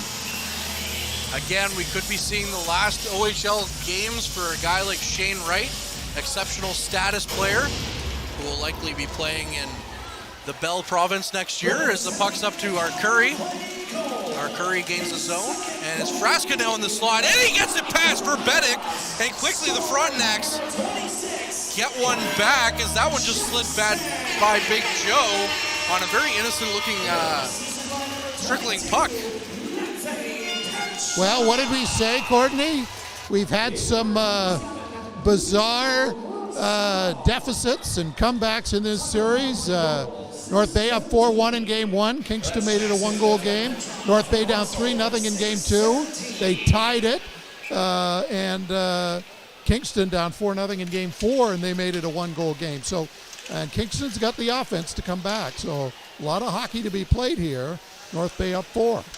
13:20 left in the second period as Frasca now gets the puck up ice, and he sends it in, and Verbetik's going to kick that one away. Arnsby loses it to our Curry. Our Curry to Edmonds. Edmonds, you know he wants to get one here. Gets it out to McDonald, and Kingston's playing it on the high stick, but Arnsby comes in and negates that and just dumps it into Kingston's zone. Murray up to Perrick. Perrick looking like a guy who doesn't want to see his season end since the Battalion scored that 4th goal. And the puck's out front, but quickly the Battalion pounce on it. And it's Tarasevic and Wakely going the other way with Podolou now coming in. Podolou out front, it misses everyone. Wakely kicks it back into the corner for Podolou. Back out to Wakely, and Spooner's just going to knock that behind the net. It's Podolou, picks it up in the near side corner, gets it back to the blue line from Mathurin. Mathurin's going to dump it in, and quickly it's back out to him, but it's out into the neutral zone. Mathurin now taking a chance. Mathurin comes in. Mathurin over to Podolou, who had a wide open net, but it was just out of his reach. Podolou sends it back in deep for Budnick to take in Tarasevic. Perrick now behind his net. The dangerous looking pass, but good thing it was just Ledwinski who was out front of his net that was able to pick it up. And it's sent down the ice to Verbetik. Verbetik picks it up and leaves it for Mathurin. Mathurin showing some flashes of offensive capabilities in this one. And the puck is knocked in on Spooner, who is going to cover it up. And another stoppage and play with 11:52 left in the second period. Of course, Matt Sukram and Derek Lindeman, part of our crew, not here tonight. We understand Derek possibly playing in a championship match of his own tonight in his fledgling baseball career. So good luck with Derek and that tournament going on this weekend in North Bay. He's fired anyways. He's not here tonight, he's fired. I bet they have wings after the tournament final. Something tells me there's going to be wings, yeah. The guy put away 30 of them on one night. Has a quick shot cut off the face-off. Comes in for Petrov, but over 30 wings in one night. Come on, that's impressive. I don't care who you are. 30's too many. That's 3 Ben Longs. I usually do 12. 12's my happy zone. That's my sweet spot. So we'll get. That'll be the next thing. The Frontline Game Day Wing reviews, presented by Wacky Wings. Giving them free advertising. Now, what are we doing here? As the second period, speaking of advertising, brought to you by Northern Wood Customs. Mentioned that you heard this broadcast, or you heard it on this broadcast for 10% off as you find them on Facebook as Kingston's back into the North Bay zone. Wisdom. Cross ice for Roger. Roger all alone with the shot for Verbetik with the blocker stop. Knocks it in the corner, but it comes back out, and he's just going to pounce on it. So a good stop for Big Joe. And that's a huge save for Joe Verbetik. I mean, you know, if he doesn't stop that, it's a 3-goal game, and we're not even halfway through here. So Joe Verbetik's been solid tonight. He hasn't played since being pulled almost a week ago now. So that's a big save right there, point blank. Big save for sure, because that could have been momentum for the Frontnacs after getting a bit of a fluky goal on the first one. And the faceoff's going to come to his blocker side, the broadcast side of the Battalion zone. And Frasca's going to get knocked out for our Curry. Our Curry loses it handily to Arnsby, who gets it back to Nelson, who sends it up, but Edmonds stops it, and the puck comes out to Arnsby. Van Steen still takes a hit to get the puck in deep. Leaves it for Murray. And the Battalion now having some fits in the corner, but it's Van Steensel who comes out with it to McDonald, who had the hat-trick goal on his stick, but fanned on the shot as it just hopped over a little bit. Frasca up into the neutral zone, loses the handle on it, and up comes Edmonds. Again, the North Bay product, you know he wants to get one here in a potential elimination game for his boys. And now it's stuck in the neutral zone. Govro looking to get it past Frasca, and instead he's just going to turn around and give it to Christopoulos, who sends it up to Romani, but it's in his skates and bounces back into the Battalion zone. Now out for McDonald, who sends it in looking for that kick plate. Tarasevic tries to get out front to Romani, but Murray's going to get to that one first. Belanger, near side corner of the Kingston zone to Sema. Sema getting a hold of it, and he's going to slash the stick out of Belanger. No call coming, and he can't really believe it. Or sorry, there is a call coming as Spooner falls down, getting back, kind of does a belly flop on the ice, getting back to the Kingston zone. And we're going to get a Kingston power play here, Bob. There's a big opportunity for the Frontnacs. Not going to take our midway mark yet. A few more seconds to go, but it's a big power play coming up, just like that save by Verbetic to keep it a 4-goal lead. Kingston again, a must power play with Romani in the box. Try to make it a 3-goal game halfway through. Of course, we mentioned it a few times, Kingston are not out of this game as they go back with their power play, but now they have some defensemen out there as Perrick's out there. And is sent the length of the ice quickly by the Battalion with 1:50 left. Perrick in his own zone looking up ice. He passes it over to Chromiak, who gives it back to Perrick. And he loses it to Van Steensel, who just sends it right back down to the Kingston zone. Spooner out to play it and leave it for Arcuri. Arcuri with some speed through his own zone now, carries it up past the red line. Looks into the Battalion zone, stops up and then dumps it in. Chromiak on the other side point as the puck went all the way around, loses it to Christopoulos, who just sends it up the ice, but instead a good skate by Wright, and he keeps it in. Perrick over to Chromiak now. Chromiak with the shot, it's wide. Or maybe it was off Verbetic's pad as it went into the corner. Wisdom gets around Mathurin, but he loses it this time to Christopoulos, who then Mathurin then gives it away to Wright, but he didn't have a good shot attempt as Perrick now off to Arcuri, back to our Chromiak. Chromiak's shot is blocked by the maze of bodies in front. And now it's sent out by Mathurin, sends the length of the ice. 53 seconds left on this Kingston power play. 9:10 left in the second period. And great hustle by the Battalion to get that puck out. Kingston coming very close. Kingston coming very close indeed, as Frasca gets it back to the blue line for Murray. Murray looking for his D partner Perrick, but decides on Edmonds instead. Edmonds back to Murray with the shot, but it's blocked by Van Steensel. Another shot comes in from Perrick. It's blocked by Arnsby. And even in a 5-1 game, the Battalion are not out of this one yet, so they're blocking everything that's coming their way. As the puck's back to the point for Murray, who gets it to Belanger, who sends it back to Murray. Looks like a bit of an injury for Ludwinski now as he skates off. Van Steensel once again with another block, and he sends it down the length of the ice. And that'll be about what does it here for this power play opportunity for the Frontnacs. 5 seconds left as Romani gets ready to come back out on the ice. Belanger skating around his own zone as they get set back up. And Romani's out and skates across and gets out for the Battalion to get back to 5-on-5. Jackson cross ice for Russell. Russell decides to dump it in and all the way around for Petrov. Petrov looking for another goal. He just has the one in the playoffs so far. He leaves it and gets it up for Russell, who just makes sure that the puck cycles down low for Jackson. Jackson back up to Petrov. Petrov changes points with Jackson.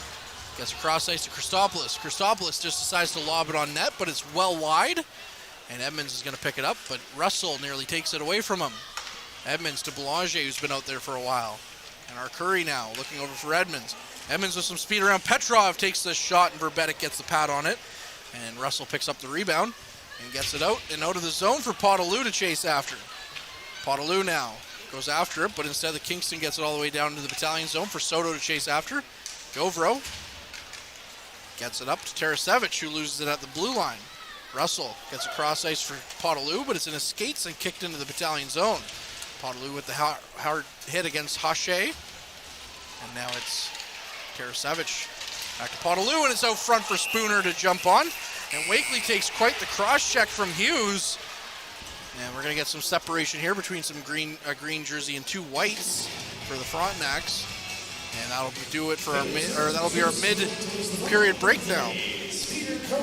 Well, 5-1. Ben Long, what do you think after over 30 minutes here this evening? So yeah, that's been a bit of a surprising period that we've had here. Lots of action. And like you said, the Battalion are really handling them well, but if they step back, Kingston's one of the teams in this league that have the firepower to just go further. Yeah, they do, definitely.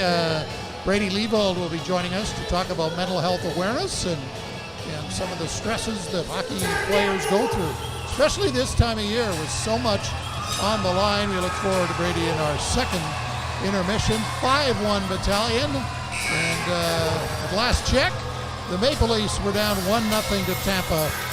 And Courtney Kenny is hopefully going to be okay. We had Nick Paul on the podcast twice when he played for the Ottawa Senators. I'm sure it's going to hurt his feelings really, really badly to know that we don't want him on ever again. No, you know what? It's good to see some Battalion players do well. On the center stage, we've seen Barclay Goodrow win back-to-back cups with Tampa. So Tampa liked the Battalion guys so much they say at the trade deadline, well, let's go and get another one, and they pick up Nick Paul, Bob. Yeah, and Goodrow got hurt in the first game against Pittsburgh, hasn't returned, so hopefully he'll be back soon for the Rangers. Playoff experience with San Jose and the Lightning, scoring a big goal for San Jose against the Vegas Golden Knights in overtime. Nelson back at the point with it, looks for the shot, but Arnsby's going to take it instead. Nick's going to go wide. Winslow dumps it back in for McDonald. McDonald out front to Arnsby. And that one just went high and over the net of Spooner.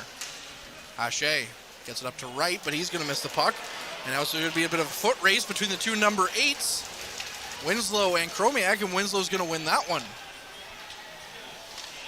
Spooner into the corner. Looking for Roger. He finds Hache. Gets it up ice to right. Right. Knocks it up. And Wakely's going to go and be the first one in on it. Wakely with the sharp angle shot. Hey, if it worked for Jackson, why not Dallin Wakely? And Podolou is going to look cross ice for it, and it's going to hit off the glass and out of the zone for Govro to pick up. Christopoulos sends it back in for Hache to go after. And Govro now picks it up, and Arcuri gets it in the Battalion zone. Arcuri back to Wisdom, but it's too hot for him to handle. And Wisdom now picks it up behind the net. Perrick with the shot from the blue line. It's off for Beddick's stick and into the corner. Podolou being harassed by Arcuri.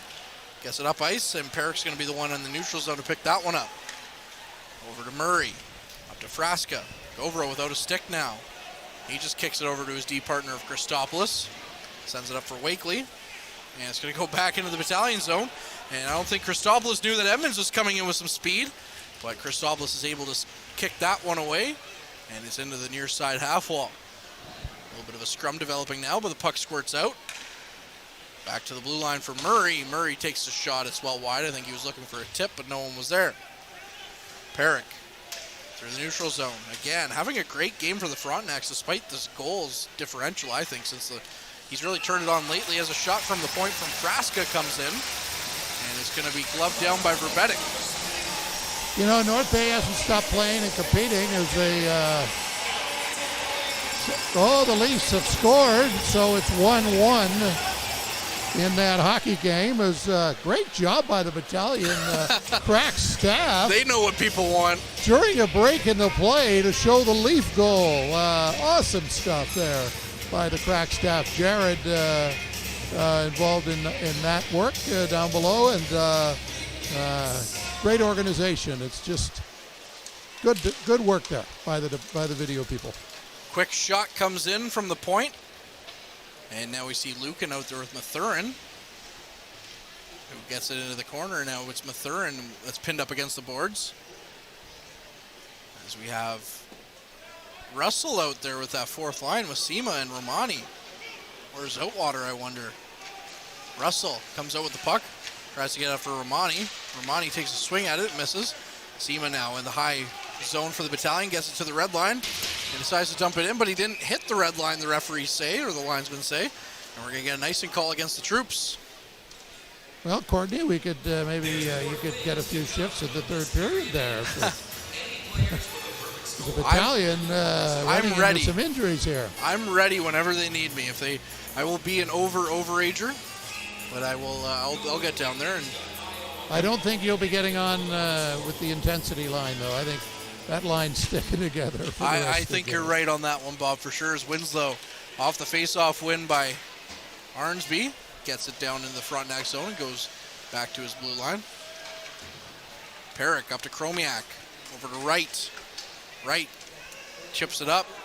Nelson takes a swing at it and misses at it.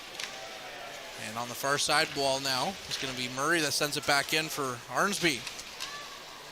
Arnsby's going to knock it in for Nelson.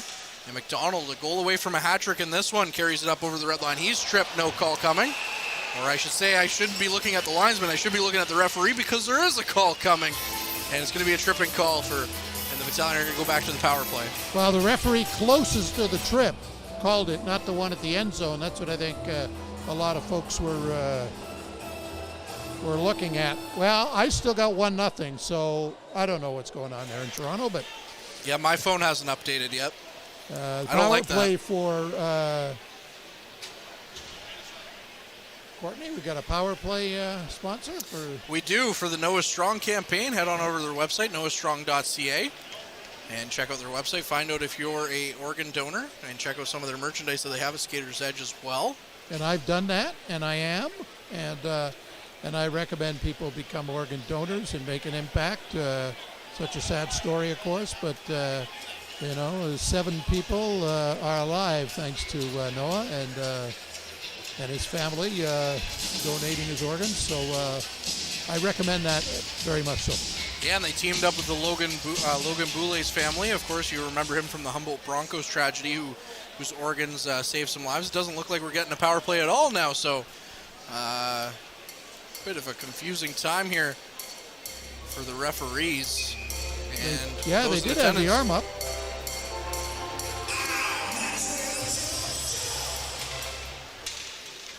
And it's back to Russell in the slot. He takes a shot and is blocked in front and into the corner. Hache now on the not penalty kill. Gets over to Winslow, and Winslow just going to dump it right back down in the zone. Hache, up ice for Frasca. There's it for Edmonds. Edmonds over to Arcuri. And Arcuri's shot, it looked an awful lot like the one that beat Dom DiVincentis there for overtime. But instead, Verbetic gets a glove on it, Bob. Yeah, Joe Verbetic's been solid, and I think his goal, he's gotten better. He's probably nervous to start, but I think he's gotten better as the game has gone along. Not giving up as many rebounds this period, and he's made some good saves. Kingston's had some good chances to try to narrow that gap, and he's been solid back there. He has indeed. He's been exactly what the Battalion needed in this one, and other than a fluke goal, he's been perfect.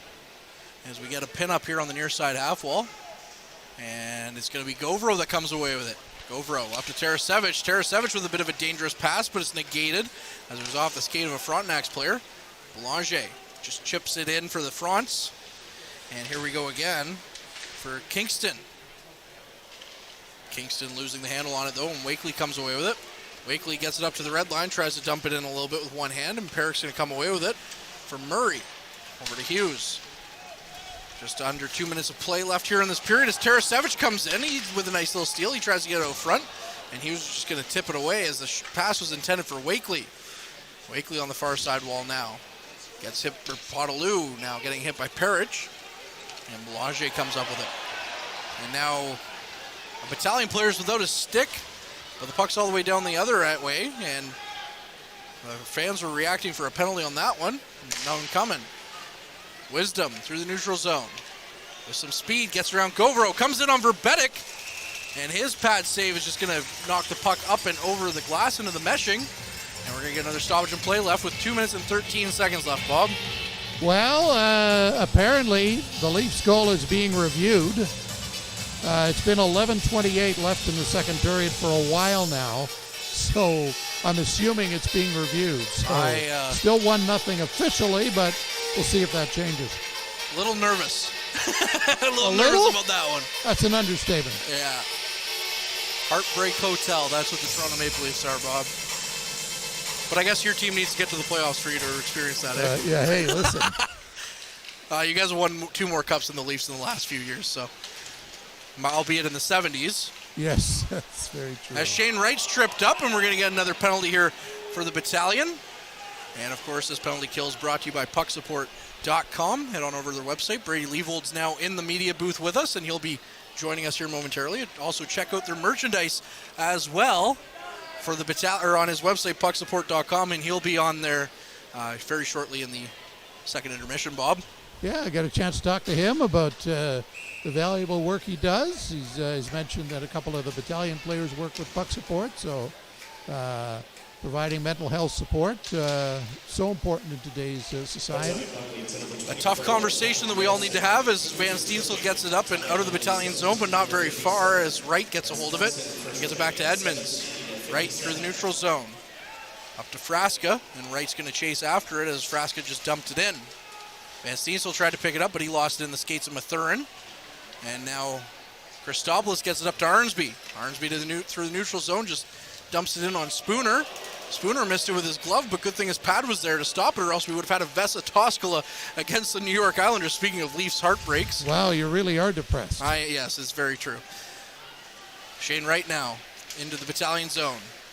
Gets it back to Frasca, back to right at the near side half wall, and it's through his skates and into the back end of the boards for the Battalion. And now the pass comes out, and Tarasevic is going to get it out for Russell.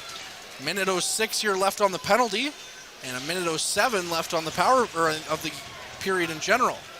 Winslow just going to dump it right back down as we get the final minute here from Brian Floyd, public address announcer.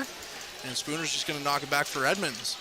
Edmund up ice. He's going to drop it for Wisdom. And the Frontnacs have not had much zone time on this power play at all. 42 seconds left now on the power play.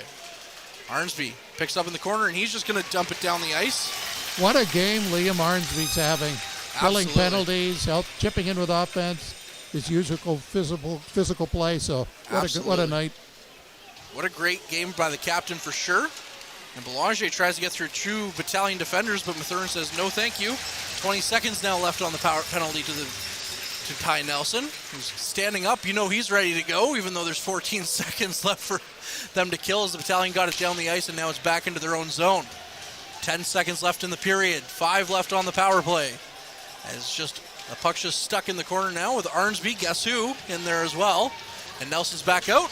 And that'll do that for this period as the Battalion come away with a 5-1 lead after the first 40 minutes of play here. Shots on goal 16-21 in favor of the Frontnacs, however, and we get a little bit of a scrum after the whistle. And again, if you're a defenseman, you can't go in deep and get involved. Otherwise, there's a minor penalty, and I think everything's cooled down now. So Battalion are going to head to their room and up 4 goals 20 minutes away from advancing to the Eastern Conference Final against the Hamilton Bulldogs. So the third period should be loud here at Memorial Gardens. Updating that Leaf game, still 1-0 for Tampa. So obviously maybe the Leafs were offside, just speculating, but the goal did not count. And there's 8 minutes to go in the second period in that one. So we're going to bring in Brady Leavold of Puck Support. Brady, how you doing? Very well, thanks. It's nice to see you again. And listen, I heard you guys talking, and what a game by Liam Arnsby. Yeah. I'm a little biased. Me and Liam talk frequently, hockey-related, life-related. First time I met Liam, he was 16 years old, and the first conversation we had was about how I thought he should be the captain of this team at 18, and I had no idea what that looked like, but wow, does it look good on him tonight. Well, I'll tell you a funny story. We just speculated on a podcast before the Battalion had announced who the captain was in the summer, and I said, well, my pick, it's got to be Liam Arnsby. It's got to be someone who leads by example, who an important part of the team that the fans would know, and who plays the game with a certain style, a certain grit, And, we got a couple of calls from the front office that said, how did you know this? Well, we haven't announced it yet, right? Well, the problem was the clip that they used to advertise the podcast was Bob saying, Liam Arnsby's going to be the next captain of the battalion. I got a text message from General Manager Adam Dennis being like, did you guys say he's going to be the captain? I said, no, we speculated. 3 weeks later, Liam Arnsby's named the captain of the battalion. That's awesome. The whole team, they're really clicking right now, and they look great. I haven't had a chance to see Hamilton play this year, and I know it's 5-1 with a period to go. I don't want to get too ahead of myself here, but they got a real good opportunity to do this year, and I firmly believe that. Let's talk about puck support, and especially this time of year. I mean, this time of year, really stressful. We tend to see more injuries this time of year because teams get behind, they get out of it, a lot of cross-checks, a lot of boardings, a lot of... so it's got to be a stressful time for a junior hockey player. Yeah, I think either way you look at it, whether you're moving on to the next round, that can certainly bring some stressors up, but it's exciting. But there's 3 guys for sure on the ice tonight that are never going to play a junior hockey game ever again in their life after tonight if Kingston loses. They're 20-year-olds, they'll move on to wherever they're going. There'll be some tears in that dressing room, no doubt. We got some action in the Leaf game. It's 1-1. 1-1. But it can be an exciting time, but a difficult time, especially going through the summer, and you got to train all summer. I mean, it never ends, and that's something that people don't understand. In hockey, we're talking major junior hockey. This is professional hockey. I don't care what anyone says, it is, and it's a 365-day-a-year job, and there's a lot that goes on behind the scenes that people will never understand and see. And I'm just really happy to be a small part of a few guys' careers here, whether it be in the OHL, WHL, or higher levels as well. So I know you mentioned before you've got a couple of close connections with the battalion in terms of a couple of players you work with, and I'm not going to ask you who the players are, but in terms of some of the issues they go through on a daily basis. I mean, they're young, they're in their teens, they're away from home, they're away from their parents. Hopefully they're involved in a good family with the billets, and the organization is top-notch, and sort of, knowing that it's just not playing hockey, it's about all the lifestyle things too. So what are some of the challenges that you think they face and how to handle themselves at such a young age? It's a great question. I think you hit that nail on the head. The big one for me anyways was having to move away from home. There's a lot of stuff going on back home, family, friends. If you're still in high school, you can get friends calling you from parties and you feel like you're missing out, and even though you know that you're away playing hockey and all your friends would probably rather be here too, it still doesn't make it easy. And so there's a lot of different things here. We got the Tampa Bay up 2-1 there. That's not a good look. Not a good look. Courtney might need some puck support. There's Nick Paul again, I think, with the goal. Yeah. I want to highlight too, and it's not always, it doesn't always have to be a crisis situation for somebody to reach out, just to have somebody to talk to. It could be some of these guys have girlfriends, right, in the league. It's not something I advise to players, but at this time, but it could be something like that, or issue back home, something in school, maybe not getting enough ice time or whatever it could be. You don't see much of that now in the playoffs. Guys just buy in and they just want to work and win and do whatever it takes for the team. But there's so many different things that come up. I found that just having someone to talk to, regardless of what it's about or how serious it may be, can make the world a difference. And how can people find out more about your organization? Yeah, so we got a lot of exciting things coming down the pipe. We're going to have a lot of great announcements surrounding the charity. Right now, pucksupport.com. There's a new website in the works. I'm excited about that. But there is there, pucksupport.com, on social media at pucksupport. And stay tuned for how people can get involved more if they want to. We're going to have lots of opportunities for anyone and everyone who has sort of the same aligned values and morals. So we're excited about that. I know Ben Long over here is always talking about puck support. He's really happy with with getting attention for your organization, and it's great you can come and join us. Thank you. And next time I come up, I'll bring you guys a couple shirts and hats or whatever you guys want. So it's hot up here. I'm sweating. Holy cow. Hot day in North Bay. Hot game on the ice, and And for Courtney's sake, hopefully the Leafs can come back tonight. Oh, let's hope the Leafs come back, and let's really hope the Battalion put this one away, because I have no doubt they're going to. But can you imagine this place in round 3? Like, it's rocking in here tonight. Like, I almost, full disclosure, guys, I almost had tears in my eyes at the beginning, just thinking how awesome this really is, and like how exciting it is for guys like Liam and everyone on the team just to have this experience. Like, it takes me back to my playing days, and just to see the kids and everyone involved, and what a beautiful atmosphere, and it's great for the town of North Bay. Yeah, North Bay's big enough that it attracts OHL hockey, but it's small enough that you'll run into your favorite player in the mall or at the grocery store or whatever, and they'll have a word for you and say hello. And so, yeah, junior hockey is very special for sure. Yeah, the North Bay as a community has really embraced me, and I'm just so grateful for all the people up here. Anytime I come into a rink now, people are saying hi, and they're super friendly and supportive, so shout out to everyone in North Bay. It's an amazing community, and some place that I may be calling home in the near future. Awesome. Well, thanks, Brady, and good luck with puck support. Thank you. Go Troops, go. Go Troops, go indeed. So we're going to start to set up our second period. And Courtney, let's talk about, it's great that the Battalion really incorporates support for their players, right? Whether it's, getting a good billet family in, or in constant communication with the parents, or involving, support, mental health support if they need it. And the Battalion are really, they're doing a great job in these areas. Yeah, and they have been, and that's kind of part of the culture that we heard John Wayne Stanley talk about, and since Adam Dennis has taken over as general manager from December 10th, 2019. But the Battalion have done a really good job of supporting their players in general, like you said. And, when we had Brady on the podcast, usually we try and, give the Battalion a heads up that, hey, we're having a guest this week that's not really Battalion-centric per se. And Brady isn't necessarily Battalion-centric, but he's become ingrained with this franchise, talking with Liam Arnsby and stuff like that. But as soon as we told the Battalion, hey, this is who we're having this week, it was full bore support. Absolutely, we'll support it as much as they can. They put out a really nice post out about it, and it was a joy having him on.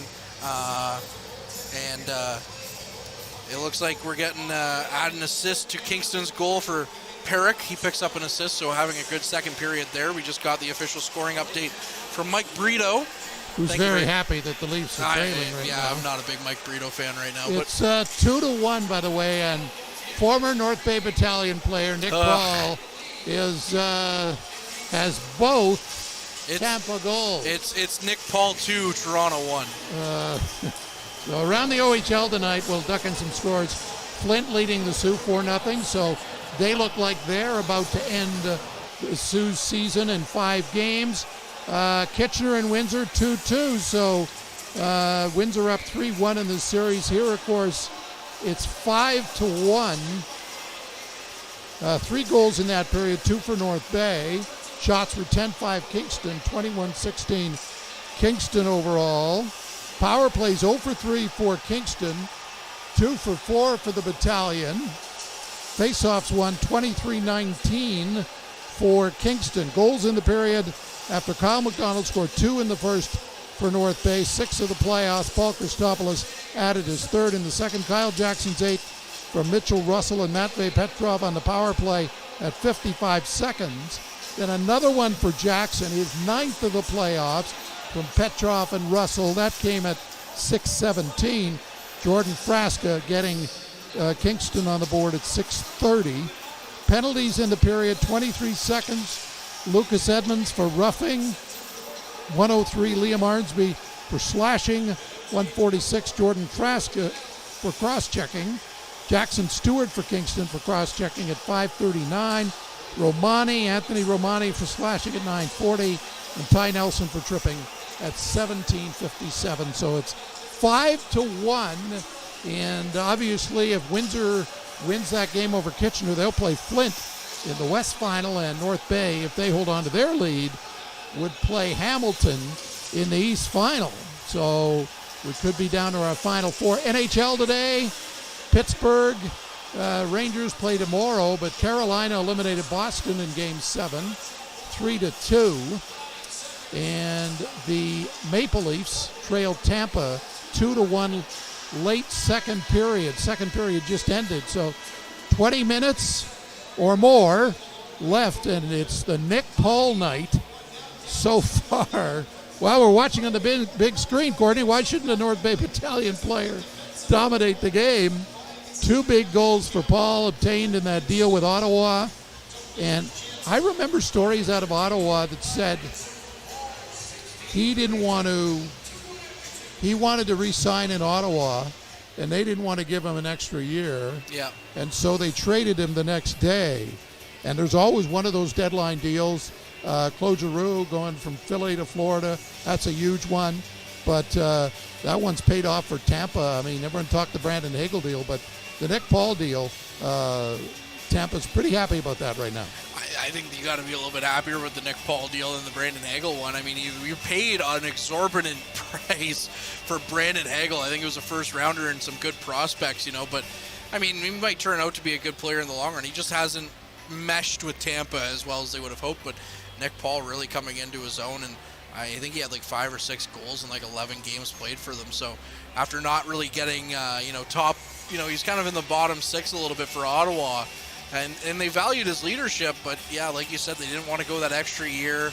And when you look at something like that, you're kind of like, why wouldn't you?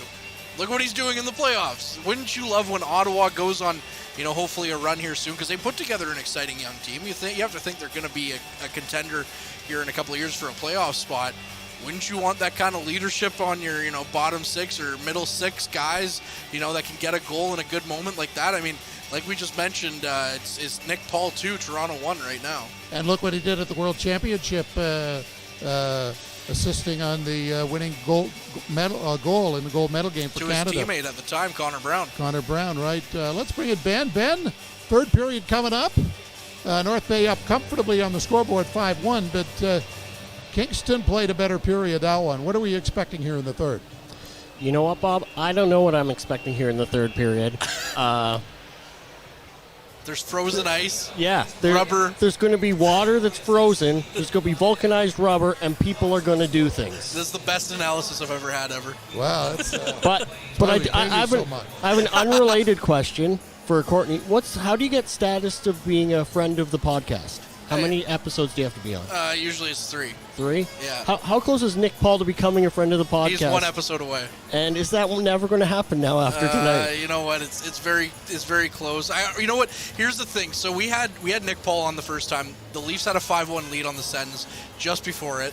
Nick Paul scored the goal, shorthanded. That was 5-2. Sens come back, beat the Leafs, and that was in the COVID, the no fan. That was the all Canadian division at the time. First question out of my mouth was, Nick, you don't know me that well. We barely ever talked. I've interviewed you once before, but how could you put a dagger through my heart like that? And boy, I would take anything for that 5-1 game right now. Well, I got a bunch of Nick Paul stories because I was, pretty close to the team. No offense, I don't want to hear them, Bob. Right?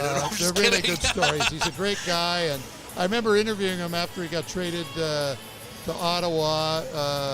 He had re-signed in Ottawa before his last deal, and so I interviewed him, and his first question was about Jerry Martin, his billet. The police officer was in an accident, and Nick wanted to talk about that. He's just a top-class guy. So he really is. And just great stories when he was picked for the World Junior team and how surprised he was.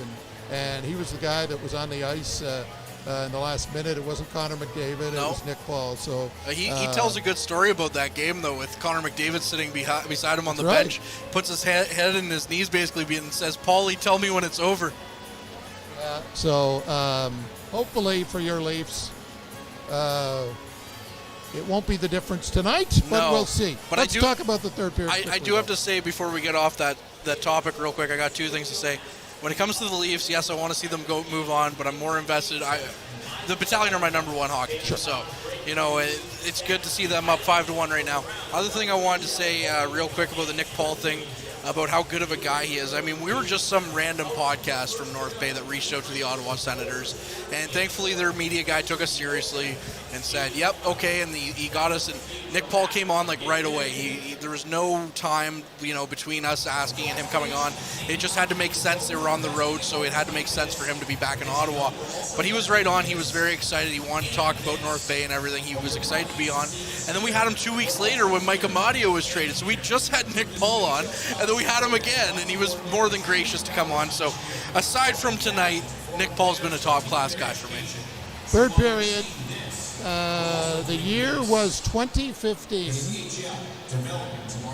The North Bay Battalion eliminated Barrie, and they advanced to their second straight Eastern Conference final.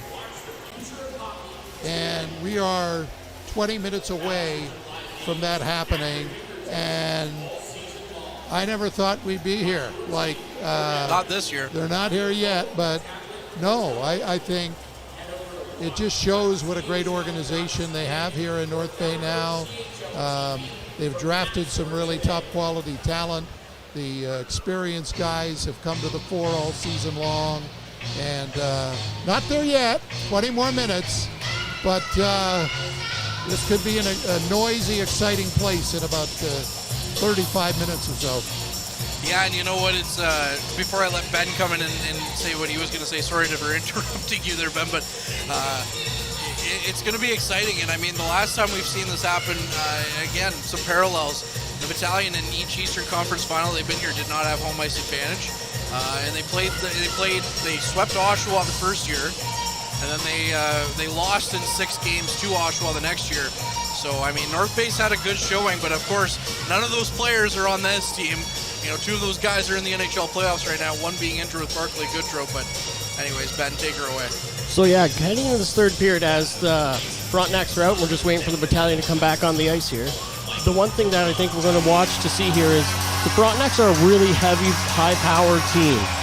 They could come out flying, pop a couple quick ones, and it's back into being a game again. So as much as we're talking about, harkening back to last time we made it to the conference finals, we're not there yet.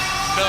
It's going to be a close one here. I think with Joe Verbetic, he's looking back to his good form that I think we could be in luck, though. And I will have to say, when we're talking about leads like this, back to my depressed Leafs days, the Leafs made a 4-1 against Boston. I'm watching the game at my parents' house with my mom, and she turns to me and says, "Who are they playing in the next round?" And I said, "Well, it's not over till it's over, Mom." And we all know what happened in that game. Yeah, Boston winning in Game 7 in overtime. Don't remind me. We'll see what happens here. Remember, North Bay was up 4-1 on Kingston in Game 1 in the third period. And Kingston, I don't know if that was a reminder from the coaches, but I think the players know it. And it's 5-1 as they enter the third period. So I'm sure Kingston's going to really push hard offensively, try to get that next one, and then who knows. North Bay's job is to play smart, stay out of the penalty box, and not make any big mistakes in their own zone. 5-1. North Bay trying to wrap this series up in the third. Kingston trying to get a miracle comeback, and here's Courtney to call it. Thank you very much, Bob, as Shane Wright lines up for what could be his last OHL opening face-off of a period here against Liam Armsby, the 2 former Don Mill Flyers teammates who won an OHL Cup with each other in 2018. And then Shane Wright, of course, being the exceptional status player as we're underway. Kingston in their home or road whites going left to right, and the Battalion in their home greens going right to left. And the puck is in the neutral zone. McDonald looking for the hat trick again. Gets the puck deep into the Frontnac zone. Takes a hit from Perrick in the near side corner and gets it back to the blue line from Mathurin. Over to Christopoulos. Back over to Jackson. Jackson walks in and he gets the puck wide of the net. Kyle Jackson gets it over to McDonald. Now he picks it back up. Tries to get it back for Van Steensel. It was a very quick shift for Arnsby. Hopefully the captain's not hurt. I missed it if he was. And Jackson gets back in for McDonald. The Battalion making a wholesale change, except for Jackson, as Petrov and Russell hop over the boards, and Winslow and Nelson come out on the D pairing. Back to Petrov. He tries to get it for Winslow, but it was in his skates, and he sends it back in as Edmonds now comes in for the Frontnacs. Over to Frasca, and it's in the net for the North Bay product, Lucas Edmonds. And you know he wanted that one badly. We talked about it earlier in the game, and he pulls Kingston to within 3 with 58 seconds gone in the third period. Well, Ben knew what may have been going on in Kingston's mind. get an early one, so the recipe for a comeback has started with an early goal, 58 seconds for Lucas Edmonds, making it 5-2. So North Bay, they've been here before. Remember, they're up 4-1 and Kingston made it 4-3. They were up 4-0 in the last game and Kingston made it 4-3. And here they're down 5-1 and it's 5-2. This is why we cannot have nice things. As the puck shot in wide of Verbetic's net. And Soto in the corner is battling with Nelson. And Jackson comes in and just knocks Soto over, but he comes away with the puck. Soto turns it around and sends it behind the net. Belanger with it, gets it out front, but Russell's there to stop it. And he's going to get it off the glass and out. And Hache picks it up in the neutral zone for the Fronts. Hache gets it back to Roger. Roger carries it up through the neutral zone now with some speed for the defenseman. And he's going to chase after it, but Verbetic's just going to knock it down with a glove and hold on to it. And I made this joke in game 2, and it's kind of relevant now as their palms are going to get a little bit of sweaty, their knees are going to get weak, and they just want to go home and get some mom spaghetti. Kingston with back-to-back goals, 6:30 of the second and 58 seconds of the third, if you look at it that way. So remember, they were down 5-0. They were indeed. Now Kingston with the 2 goals after North Bay had 5 unanswered. And it's back to Chromiak at the point, and his shot sails wide. What a hard shot by Martin Chromiak. And then Perrick gets it in and up. Like again, on the Kingston first goal, you can add an assist for Perrick for those at home keeping score. And it gets up and over the glass and out of play, so 18:10 left on the clock, Bob. Yeah, Kingston got a little lift, I think, from that second goal of the game early in the period. So, but North Bay's going to continue working hard, match the intensity they've shown in the first 40 minutes, and let's see if they can get some zone time in the Kingston zone. That would, increase their chances here of keeping their lead. Arnsby back out there as that identity line's out there again. Van Steensel, Arnsby, and McDonald. Sarge banging on the glass, trying to get the fans into it.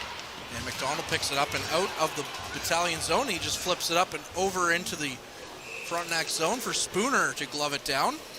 And you got to think in an elimination game like this, where Levi Miralainen, the Ottawa Senators prospect, who could be playing again in his last OHL game here, you got to think, he's got to think he's not feeling the greatest on the bench after letting in 4 goals, and now he has to sit and watch his team. Well, it'll be interesting here. The Battalion, exactly what I asked them to do. Just get the puck down the ice, get an offensive zone face-off, and see what happens. Chromiak into the Battalion zone. He looks to go cross-ice for Wisdom. Wisdom with the shot that came in, but it's off the shin pad of McDonald and wide, and now Van Steensel takes a big hit from Roger. He gets up rather quickly. So no harm, no foul to Owen Van Steensel, and the puck's dumped in, and Spooner goes behind his net to pick it up. Budnick looks up ice. It went for the stretch pass on Chromiak, but it was knocked down by Mathurin. Wakely now tries to chip it back, but instead Budnick's stick's going to get a hold of it. And let's go down into the camera booth where Tom Martineau's snapping all of his photos between the benches, where he gets a stoppage and play. And Courtney, North Bay's going to get chances offensively because Kingston is, the more we go along here in the third period, they're going to take more chances, and North Bay can really turn it around with some good plays and some good passes. So North Bay's going to get chances offensively here with Kingston down 3. Absolutely. Kingston's going to be just like that. They got a chance. A Spooner played it back, but Potaloo sent it wide on an empty net. I mean, he didn't have the greatest of shooting angles, but they got a good chance on that one. As Kingston's going to be taking more chances here, you have to figure as the game goes on, as they're within 3 goals, is Tarasevic now looking up ice for Wakely, but he brings it in offside as he had to kind of do a little bit of a spinorama to get the puck over from where he picked it up. Yeah, that would have been potentially a 2-on-0 for the Battalion, but nullified by the offside, and face-off coming up just outside the Kingston zone. The Frontnacs expect to them, be interesting, when do they start double shifting Shane Wright here in the third? Yeah, we'll have to keep an eye out on that one for you at home. See how the potential future Montreal Canadian does here. in what could be his last OHL game. 16 and a half minutes left in the third. Battalion have a 5-2 lead. Shots on goal 22 to 16 for the Frontnacs as the puck's in the neutral zone for Arcuri. Arcuri gets to the red line, gets it up to Frasca. Frasca looking for Edmonds, the most recent goal scorer for the Frontnacs, but he can't get it past Ty Nelson. Hache now with the long shot, but it's blocked in front. Nelson gets knocked down in the corner, but it's Jackson that comes away with it. Jackson looking up ice for Winslow. Winslow's going to get to the red line, dump it in, but it doesn't get too far as Roger picks it up, and he just turns in front of Spooner and looks up ice for his teammates to get set up.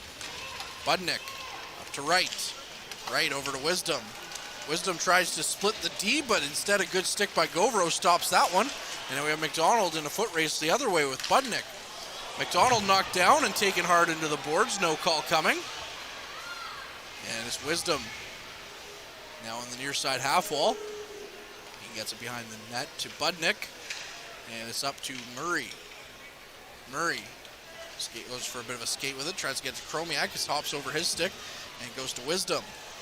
Now Wright in the Battalion zone, tried to get it out front to Chromiak. Instead, Chromiak gets it to Wisdom now, and then Wisdom gets it out to the Kingston zone as Hache needs to go after it on a backhand pass. Chromiak back to Wright. Wright stops up, turns around, gets it back to Chromiak, and his pass hits a shin in front of the Battalion zone, and the Battalion get possession back in their zone. Wakely just gets it down the ice. It's going to have legs for icing, however. So with 14:51 left on the clock, we're going to get a face-off in the Battalion zone, Bob. If I'm Kingston, whenever I have a chance to shoot, you shoot. You don't try to set up a pretty play at the point or any of that stuff. You're down 3 goals. You crash the net. You shoot the puck, and you hope for the best. That was they give North Bay a little help there. Puck back to Edmonds. And it's over to Roger now, who just gets it deep in the Battalion zone. Puck almost came out to Edmonds, who would have had a good shooting lane. The Battalion get the puck back out of the front, or out of their zone, but the Frontnacs quickly back in. Over to Edmonds. Edmonds with the shot, but the blocked away by Verbetic. And Wakely was quickly on that rebound, and he gets it up to Potaloo, who's taken off the puck in the neutral zone, and Arcuri now with it. Arcuri up to Edmonds. He gets the puck back at the point, looks up ice, and it goes past Arcuri, and Mathurin in the corner with it. Nifty little pass over to Lucan. See how much we see of him, as we haven't seen much of Lucan at all this game, really, to be honest. And that was to too many men on the ice call, as Petrov came over. Yeah, it's to North Bay, I think. Yeah, it is. Petrov came off the bench and quickly touched that puck during a change. And so Petrov's going to go off for 2 minutes as the Battalion get a too many men on the ice penalty. And that's one that, drives coaches insane no matter the time of the game. What does that say about the confidence Ryan Houlihan has in Mathurin? That he's out there with someone older and more experienced in his first year in the OHL. It's Mathurin, another guy that doesn't get talked about enough. No, he got injured, and that kind of took away a little bit of our talks about him, as Edmonds now back at the point to Wright. Wright with the goal, and he gets his first of the series, and the Frontnacs are now 5-3 with 13:58 as they get the quick power play goal, and that's Shane Wright with his first of the series. And now it's little nerves time in the building, as Kingston has got 3 in a row, 2 in a row in this period, and there's still 13:58 on the clock. Nothing wrong with Shane Wright's shot there, and let's see how North Bay handles it. Let's see the confidence they have. They've been through this before, and they've just got to bear down here. And again, try to get some offensive chances. Take advantage of Kingston taking chances. The Battalion had a 5-0 lead. It's now 5-3. And that shot will play, they say, when we golf, but we'll say it'll here for Shane Wright at the next level. As the Battalion get into the Frontnac zone, but quickly Kingston back on, regroups, and it's up to Soto in the neutral zone. Soto carries it over the blue line. He gets a shot on goal, and Verbetic just kicks it away. Perrick now. Perrick losing the handle on it, but Soto with a dangerous-looking backhanded shot, but it's over the net. Winslow in the corner with it now, taken down by Soto. Romani in the corner. There's a bit of a scrum in there as Hughes goes in. And now we got 4 bodies, 2 green and 2 white, but it's a Kingston player that comes away with it. And then Tarasevic gets a hold of it and gets it through the neutral zone. Tarasevic just gets it down the ice, and Kingston's going to go and regroup in their own zone. Perrick behind his net, waiting for his guys to change. And he loses the handle on it to Petrov, who immediately gives it away to Wisdom. And that would have been a good chance for the Battalion as well. And Jackson on the far side half wall in the Battalion zone tries to get it up and out, but Kingston stops that. Wisdom moves it to Frasca. Frasca skates it around. He tries to get the wraparound attempt, but Verbetic stands tall on that one. And now it's Russell, who's just going to dump the puck out. And Budnick's going to go after it. Budnick looking up ice. The pass, it gets past the stick of Petrov, and now Edmonds carries it back in. Edmonds to Frasco with the shot, it misses the net. Roger gets it back in. It's tipped on net, but Verbetic stops that one. Petrov tries to get it up and out of the zone, but Edmonds is there to stop it. So Kingston hemming North Bay in their zone a little bit. Christopoulos looking up ice. Up to Russell. Russell gets it to Jackson, but it's just out of his reach, and Jackson's in a foot race. No icing, as Rogers going to come away with it instead. He gets it past Petrov to Shane Wright, the most recent goal scorer for Kingston. And Wright's going to get it up to Edmonds and through the neutral zone. So again, we're seeing some tinkering of the lines as Edmonds and Wright are out there together now. And Wright comes away with it in the corner. He gets it back out to Murray, and Murray loses it to Van Steensel, who just chips it up and out. Murray picking it back up in his own zone, though, however. And the puck's left there for Van Steensel, who gets it to McDonald. McDonald back to Van Steensel. Van Steensel with the fan shot. And the Battalion would have loved to have that one back up to McDonald. Van Steensel in the corner, gets it out front. McDonald can't get it in. Van Steensel back to Arnsby. Arnsby takes the shot and it bounces off a couple of legs and never made it to Spooner. McDonald now with Battalion getting their first bit of pressure here in the third period as Arnsby goes into the corner hard with Perrick, but Murray comes away with it. Edmonds up ice. He misses the pass through the neutral zone, and Tarasevic gets it instead, gets it over to Mathurin. And it'll be interesting to see how often we see the fourth lines of these two teams here down the stretch. Tarasevic gets it back to Wakely. Wakely out front to Podolou, and Michael Podolou gives North Bay the 6-3 lead with 10:46 left on the clock. I believe that's Podolou's first of the playoffs as well. It doesn't seal it, but it really sends a message to Kingston that North Bay is dangerous offensively, even when they're ahead, and they're not trying to hold on to the lead. They attack, and that's what we talked about, Courtney. Get some offensive zone time, create some chances, cycle the puck, wear Kingston down, and, you know, they're using their best players so often that, you know, if you make them play defense, it's harder to play defense than offense. And great zone time by the Battalion, and one of their young guys who's really going to be good, Podolou, makes it a 3-goal game. Absolutely, and that just goes to show how dangerous North Bay is in with even really not much zone time here in this period. But there we go, Podolou with his first in the playoffs. Again, like you said, he's going to be one of those leaders on future Battalion teams. And Podolou now back into the offensive zone. Podolou pinned against the boards.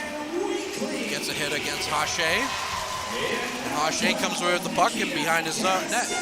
Hache looks to pass it up. He fans on the pass and just decides to hold on to it in his zone.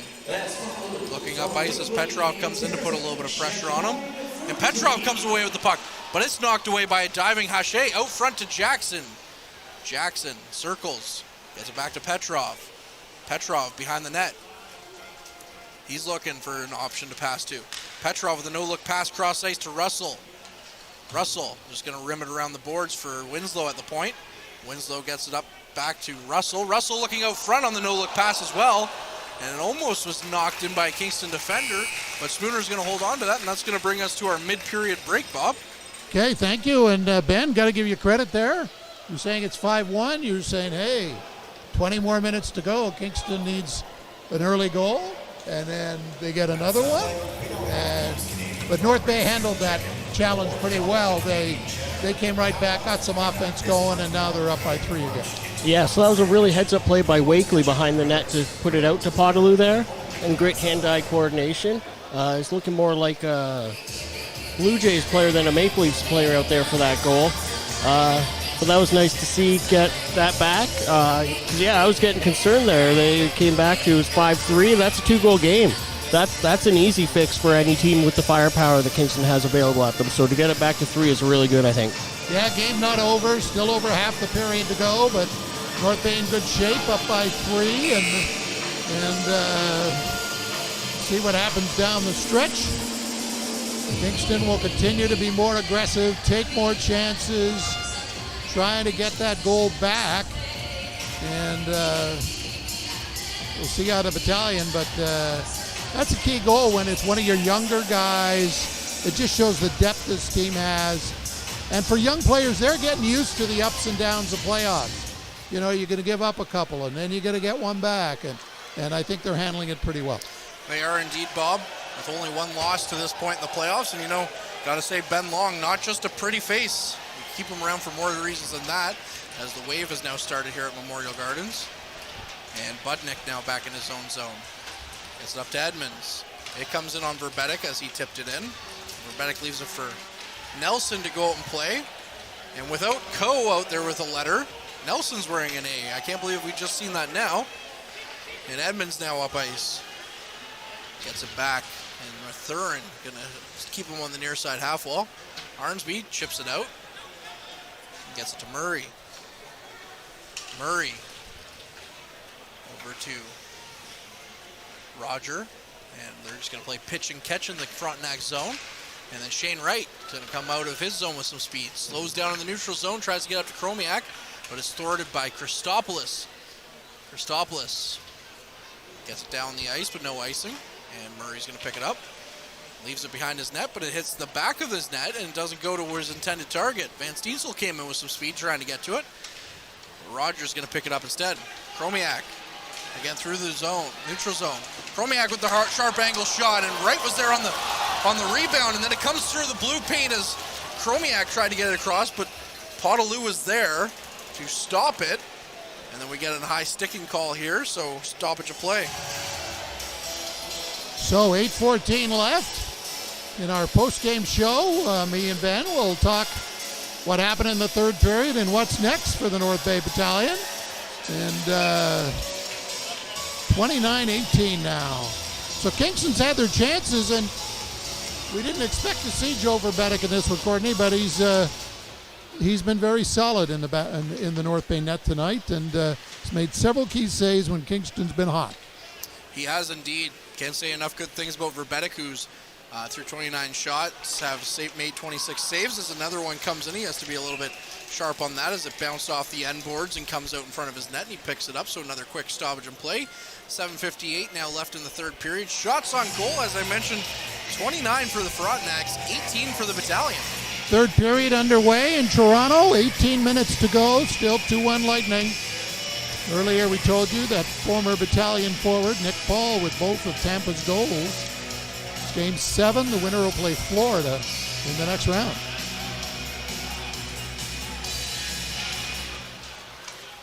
Florida having a bit of a tough time against the Capitals too as well in that first round before putting them away. As the Battalion get the puck up and out of their zone, and Russ is going to gain the red line and go for a quick change. Murray in his own zone up to Frasca. Frasca nearly lost it to McDonald, but now he carries it into the Battalion zone. Frasca trying to shield the puck from two Battalion players, Govro and Arnsby. Gets it back to the point for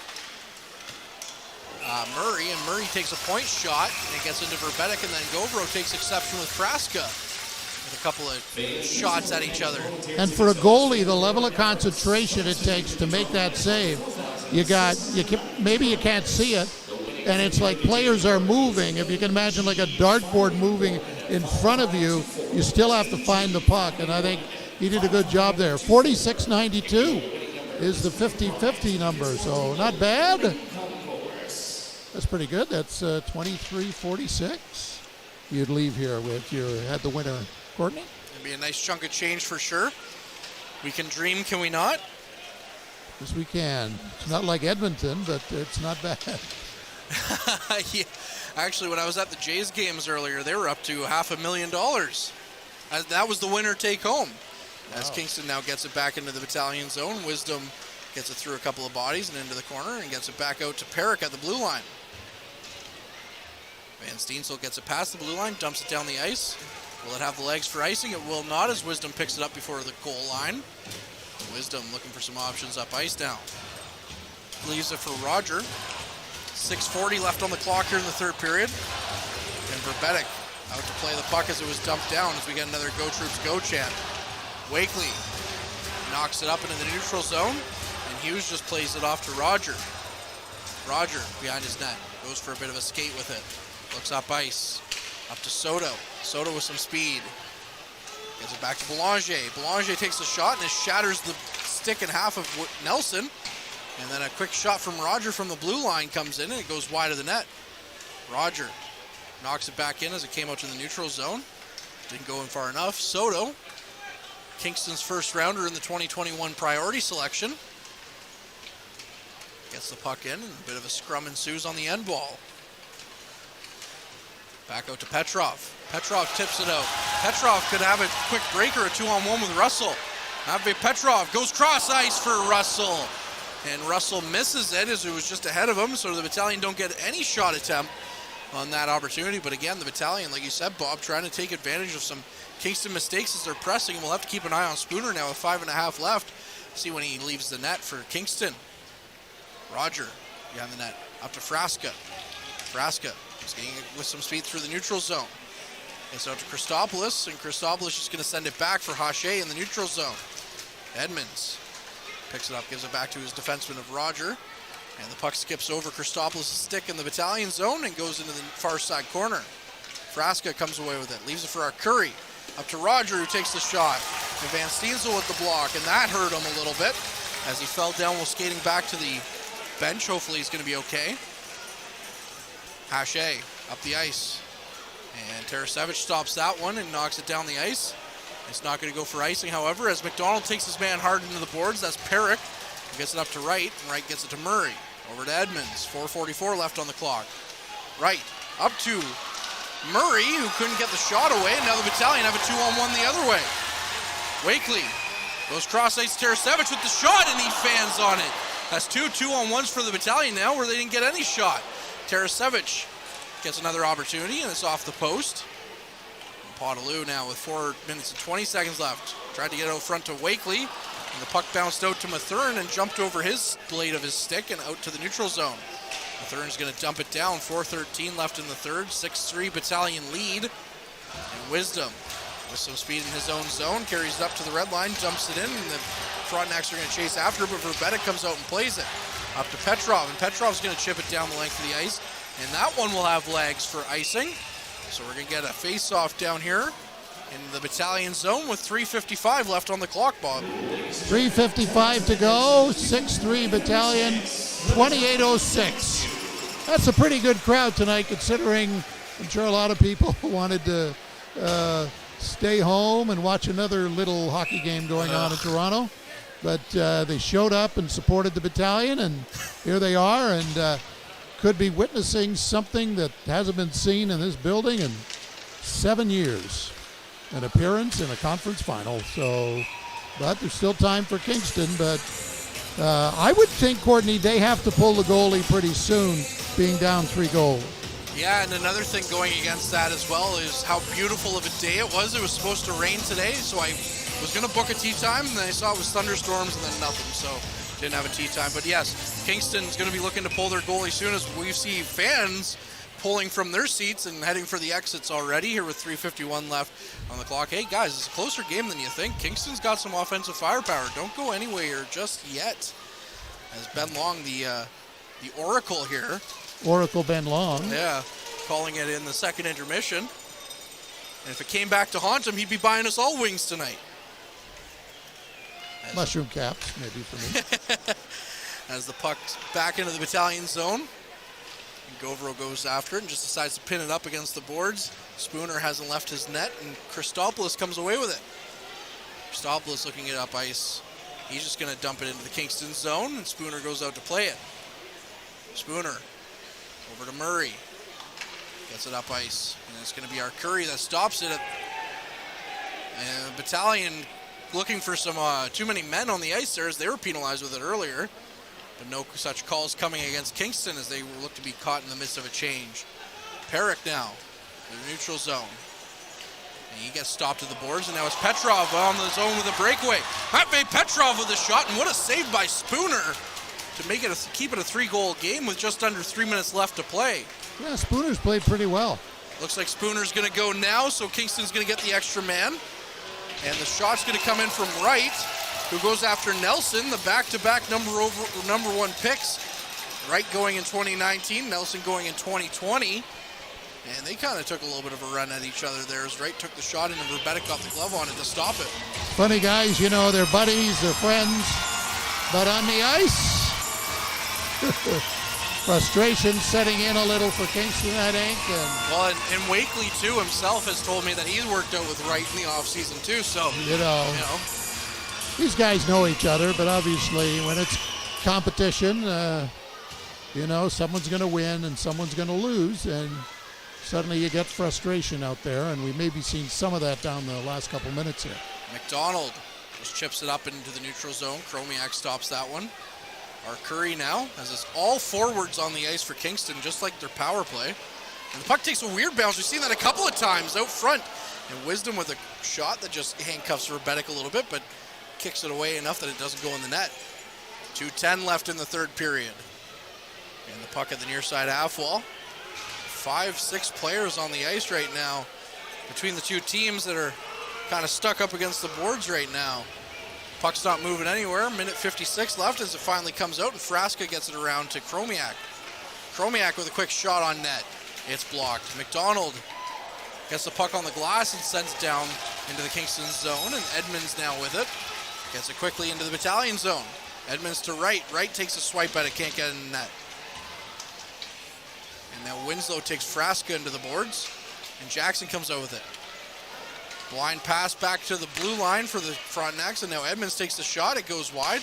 Wright tries to get it out front again, and Winslow's going to get a stick on it and send it out for Edmonds to reset with 1:19 now left on the clock. We're going to see all these guys out here for the next little bit as Chromiak now with a chance. Gets it on net, but it goes wide. Frasca now looking out ice, and it's quickly Chromiak that gets a goal and brings it back to within 2 as the Kingston Frontnacs are now down 6-4 with 1:07 left on the clock.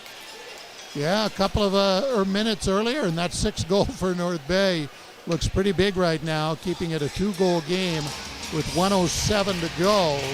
It's 6-4, and I tell you, that play a couple minutes ago, if they scored, would have made things really interesting.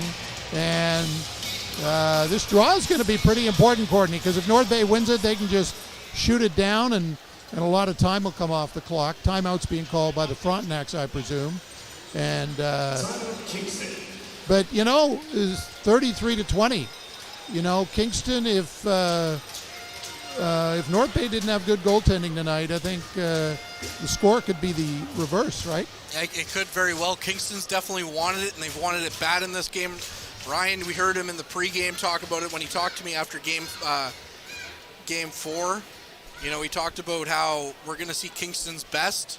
I think Kingston's played a pretty good game. It's just there's some lapses defensively that has led to some of these chances for North Bay, and it's a 6-4 hockey game like we mentioned, but 33 shots again on goal against Joe Verbetic, who's looked pretty good. I know he's allowed 4 goals, but for somebody that hasn't played since game 2, it's looked pretty good as the lights flicker here real quick. It did look like there were some thunderstorms coming in, and they're having some issues now in the Battalion zone as the lights flickering a little bit on the ice. Yeah, I don't know. It's very hot, so I noticed they got a stretcher out there, maybe to help someone overcome by the heat. Another go troops, go chant. They only had one entrance open for the game to keep the building as cool as they could. Hockey, but it's plus 30 out. Strange, but here we are in May. Shane right now. In the Battalion zone, Spooner goes off the ice again. Wisdom with the puck. He loses the handle on it, but quickly our Curry gets it. And now we have Wisdom down on the ice looking for his glove. Battalion try to get it up and out, and they finally do. 40 seconds left on the clock here between the Battalion and the Hamilton Bulldogs. Puck sent down for Verbetic. He's going to say play on and gives it to Christopoulos. Gets it off the glass and out, and it's into the neutral zone. Perrick looks for a quick shot, and Verbetic's going to get the glove on it. 25 seconds now left. Puck out front to Arcuri. Quick shot, and it's Chromiak. And Kingston once again gets to within one. Eerie shades of game 4, Bob. They were down 4-0, and we thought game 3 was over. 6-3, and we never said it was over, but with the Battalion felt pretty good. And here they are, 21 seconds left, and this is a young team still learning. Yeah, the game doesn't end until it hits 0-0, and again, the draw is really important. Now another timeout, and Battalion, and this is the biggest timeout of the year for Ryan Houlihan. You know, saying, boys, the game isn't over. He's got his intensity line out there, but every time you think the Battalion are in control, they're not. And Kingston still got a life here in game 5, down 3-1 and trailing 6-5. Ben. So a big thing that's happening right now is Andrew Ladd is being missed a lot. Grayson Ladd. Andrew's the NHL Andrew player. Ladd's in the NHL. Right. Grayson Ladd is being missed out there a lot. He plays a lot of those big defensive minutes, and he's a big body that can shut things down. Good point. Yeah, he always knows where the puck is. He doesn't have to look where it is. He knows where it is. That just comes with experience, and he was hurt in game 4, Courtney. Exciting few seconds here. 17 seconds left on the clock. 6-5 Battalion lead. Nelson with the puck tries to pin it against the boards. 11 seconds on the clock now. It's going to be Arnsby with it. He's just going to pin it against the boards with 7 seconds left. 6 seconds. It's still pinned against the boards. 3 seconds. 2 seconds left on the clock. The Battalion are going to skate away with it, and they're going to come away and skate for the Eastern Conference title against the Hamilton Bulldogs as they've eliminated the Kingston Frontnacs here in 5 games at North Bay Memorial Gardens. The Battalion are moving on. What did you say? I can't hear you in this building. Yes, the North Bay Battalion have done it. They have done it for the first time in 7 years. They will play for a shot at the OHL final for the first time in 8 years. But it wasn't easy.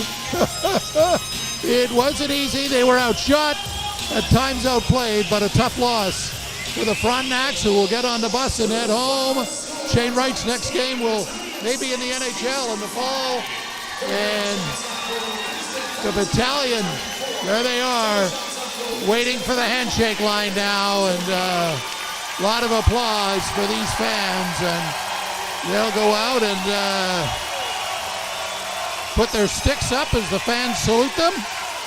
And of course, got a go troops go chant, and then they'll do, and you'll have to see it, the coaches shaking hands, and then the players, the Kingston guys, who have battled for 5 games, but North Bay just had a little more.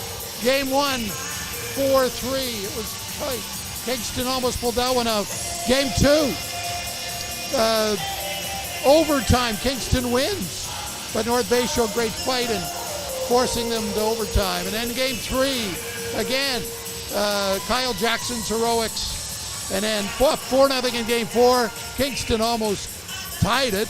And then here again tonight, Kingston never quit. But North Bay just worked harder. I think they just worked a little bit harder and improved victorious here in game 5. I'm with you here on that one, Bob. And you know, you feel for the players on Kingston that'll never suit up in their jersey again, whether they're aging out or graduating or going on.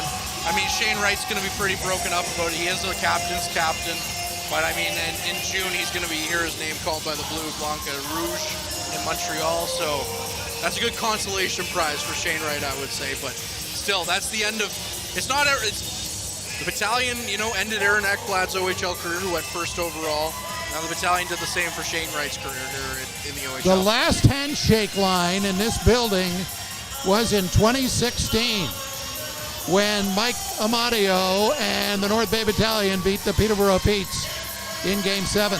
So it's been 6 years since the handshake line, and it'll be 7 years when the North Bay Battalion play Game 3 of the Eastern Conference Final. We've got the 3 stars, got our post-game show.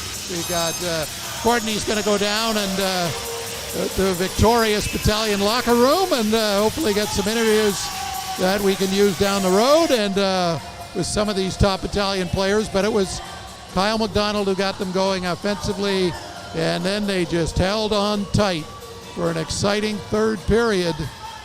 North Bay was up 5-0 in this game, and they're outscored 5-1 down the stretch. But they win it 6-5, and a lot of hugs too on the Kingston side. You can see a lot of these players will never see each other again after their bus trip ends in about 5 hours. Yeah, it's it's a really bitter moment for a lot of these guys because to get to this spot, they have to be competitive enough to be playing AAA hockey. They have to be competitive enough to be the best of that level. They have to be competitive enough to get to the OHL. They've beat around even. And now they're here. We're getting to 3 stars. Kyle Jackson, 2 more goals. He had 6 goals in this series, 4 in Game 3, 2 more tonight, 9 for the playoffs. Liam Arnsby, who led by example, got 3 points, was physical, and closed out the game by freezing the puck in the corner. And what a pickup Kyle McDonald was. 2 big goals tonight, and didn't get a lot of headlines when they acquired him, but he's making headlines now. Yeah, and he came over with Grayson Ladd there. Not Andrew, but missing Ladd, but McDonald came through big for the team tonight in their play out there. So the Battalion will play Hamilton, and I'm sure a lot of people aren't going to give them a chance, because Hamilton's a heck of a hockey team. Really good defensively, I think. I think if you look at the matchup right away, both teams can score, but it's Hamilton's experience. They're more experienced, and they know how to close out games. And I think North Bay, to be fair, they're still going to work in that area, but they're going to get a great experience. But Hamilton will be a tough task. Yeah. Oh, yeah. Hamilton, I think, is possibly the favorite to win the whole league. Yeah, there's nothing you could say. They don't have any weak spots. They're really strong defensively. They have a lot of good offensive firepower. Their goaltending's good. It's going to take North Bay's best every game, every minute. We can't have any weak periods where we come out and lose because we just won't have the chance to come back like we have against previous teams, I don't think. Well, the Leaf update, it's 2-1 Tampa, 9 minutes left in regulation time. So the Leafs need a goal here to keep their season going, and they got the game on the big screen here, so we'll see what happens here down the stretch. Let's talk OHL though. Let's go through the stats here as we begin our post-game show. Around the OHL tonight, Flint defeated the Sioux 7-1, so they win that series in 5. The Windsor update is 3-2 Windsor last minute. So if Windsor holds on, they will play Flint in the West. North Bay will play Hamilton in the East. The stats in this one, 3-0 North Bay after 1, 5-1 after 2. Kingston outscored North Bay 4-1 in the third, but the Battalion win the game 6-5 and win the series in 5. The shots were 35-20 Kingston. 14-4 in the third, 10-5 in the second. Each team had 11 shots in the first. Power plays, 1 for 4 for the Frontnacs, 2 for 4 for the Troops. Faceoffs won 32-30 in favor of Kingston. Goals in the game for North Bay, Kyle McDonald with 2. He has 6 in the playoffs. 1 from Arnsby and Mathurin, 1 from Van Steensel and Arnsby. So that's 2 assists for Arnsby. Paul Christopoulos third made it 3-0. Another assist for Arnsby. McDonald with an assist, so 3 points for him. Kyle Jackson got back-to-back goals, both power plays, 9 for the playoffs. 1 from Russell and Petrov and another from Russell and Petrov. So 2 points for each of those guys. Then Kingston got on the board. Jordan Frasca in the second. Lucas Edmonds made it 5-2 from Frasca and Perrick. Shane Wright's third from Edmonds at 6:02. That made it 5-3. Potelou from Wakely and Tarasevich was actually the game-winning goal at 9:14. Chromiak sixth from Frasca and Arcuri with 1:07 left. 21 seconds left. Chromiak seventh from Arcuri and Frasca, but not enough. 6-5 the final. Penalties in the third, just one. Petrov for too many men for North Bay at 5:54, and the Battalion win it 6-5. We don't know when the Hamilton series will start. Speculation is Thursday, but it could start before Thursday. The first two games will be in Hamilton.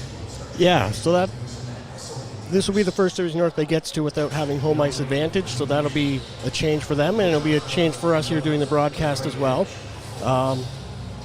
Yeah, it's going to be a tough series. I'm just a thread between the two series, though. Both have highly touted Montreal prospects. Wright's not a Montreal prospect yet, but he's highly touted and expected to be. They have Jacques Isak on Hamilton, and that's, not even the start of the problems that we may have with them. And of course, Mason McTavish will be a guy the Battalion won't be able to stop. He's so talented. He's basically an NHLer right now, but they do have to control him in some way. But Hamilton's really good defensively. Constantini in net. They're a complete team. There's no doubt about it. They're more experienced than North Bay, but that doesn't mean the Battalion can't compete. I think it's not ironic that you got two teams in the Eastern Conference Final have yet to lose a game in regulation. North Bay's only loss came in overtime. Hamilton 8-0. So you do have the best two teams in the East playing for the Eastern Conference title. Yeah, and that's the thing. Hamilton's a great team, but so is North Bay. And I think that's when we look at Hamilton, we often, or people who are, not giving North Bay a chance, are overlooking the fact that North Bay's team is young and maybe unproven, but they have a lot of depth, especially if we can get Ladd and Co back. That just makes the team that much stronger. I think we have, it'll be an interesting high-power series at the very least. Well, it should be fun, and we're going to have games 3 and 4 and possibly 6 here on your game day broadcast. And but you just got to marvel at the job the Battalion have done, going from the year they didn't finish. There was some hope they might sneak in as a playoff team. They miss a year, and when they come back, they win a division. They go unbeaten in regulation in the playoffs, and they're in the Final Four in the league. What a ride it's been so far, and let's see how it continues in the next round. Yeah, like you said, big props to the entire staff for the Battalion, but Ryan Oulahan specifically, for taking such a young team and developing them so well. Because, most of these guys haven't even played an OHL game or played, half a season or very little OHL before this year, and to get to this point, like you said, with all those accolades, it's remarkable. Just checking in, it's still 2-1 in favor of the Tampa Bay Lightning, and no matter what you say about the Leafs, this Leaf team, whatever happens down the stretch here, this team showed up against Tampa. They're battling hard. It's not over, less than 4 minutes to go, but give them credit, and Leaf fans are hoping they see a little overtime here, but we'll see. I'm just going to make another statement. Okay. This Leafs team is also a high firepower team, if I can speak right. Yeah, for sure. So it's definitely not over till the buzzer goes. No, but I think they're much better. They're getting more experience in the playoffs, and they're playing a pretty good hockey team. And they've taken them right to the end here, and let's see what happens here down the stretch. But we'll let people enjoy the last couple minutes, and we'll ask Ben for his final comment here tonight. This was a great series, and I'm looking forward to the next one. A lot of people aren't giving the troops too much of a chance, but I think they legitimately do have one. They just have to make sure they show up. They can't do any of that showing up late like they did a couple times this series. So many people to thank. Matt, of course, and Derek, who weren't here tonight, but they've been with us all season, and they'll be here for the next round. Courtney, of course, play-by-play. Ben for his great producing work, as well as his hockey insight. And again, the Battalion edge Kingston 6-5 and win the series in 5 games and advance to the Eastern Conference Final, where they'll play the Hamilton Bulldogs, scheduled to be announced. And it's been a fun ride so far. Let's hope it continues over the next 2 weeks. So for the crew, I'm Bob Coles. 6-5 the final again. The Battalion in the Final Four. Good night from Memorial Gardens.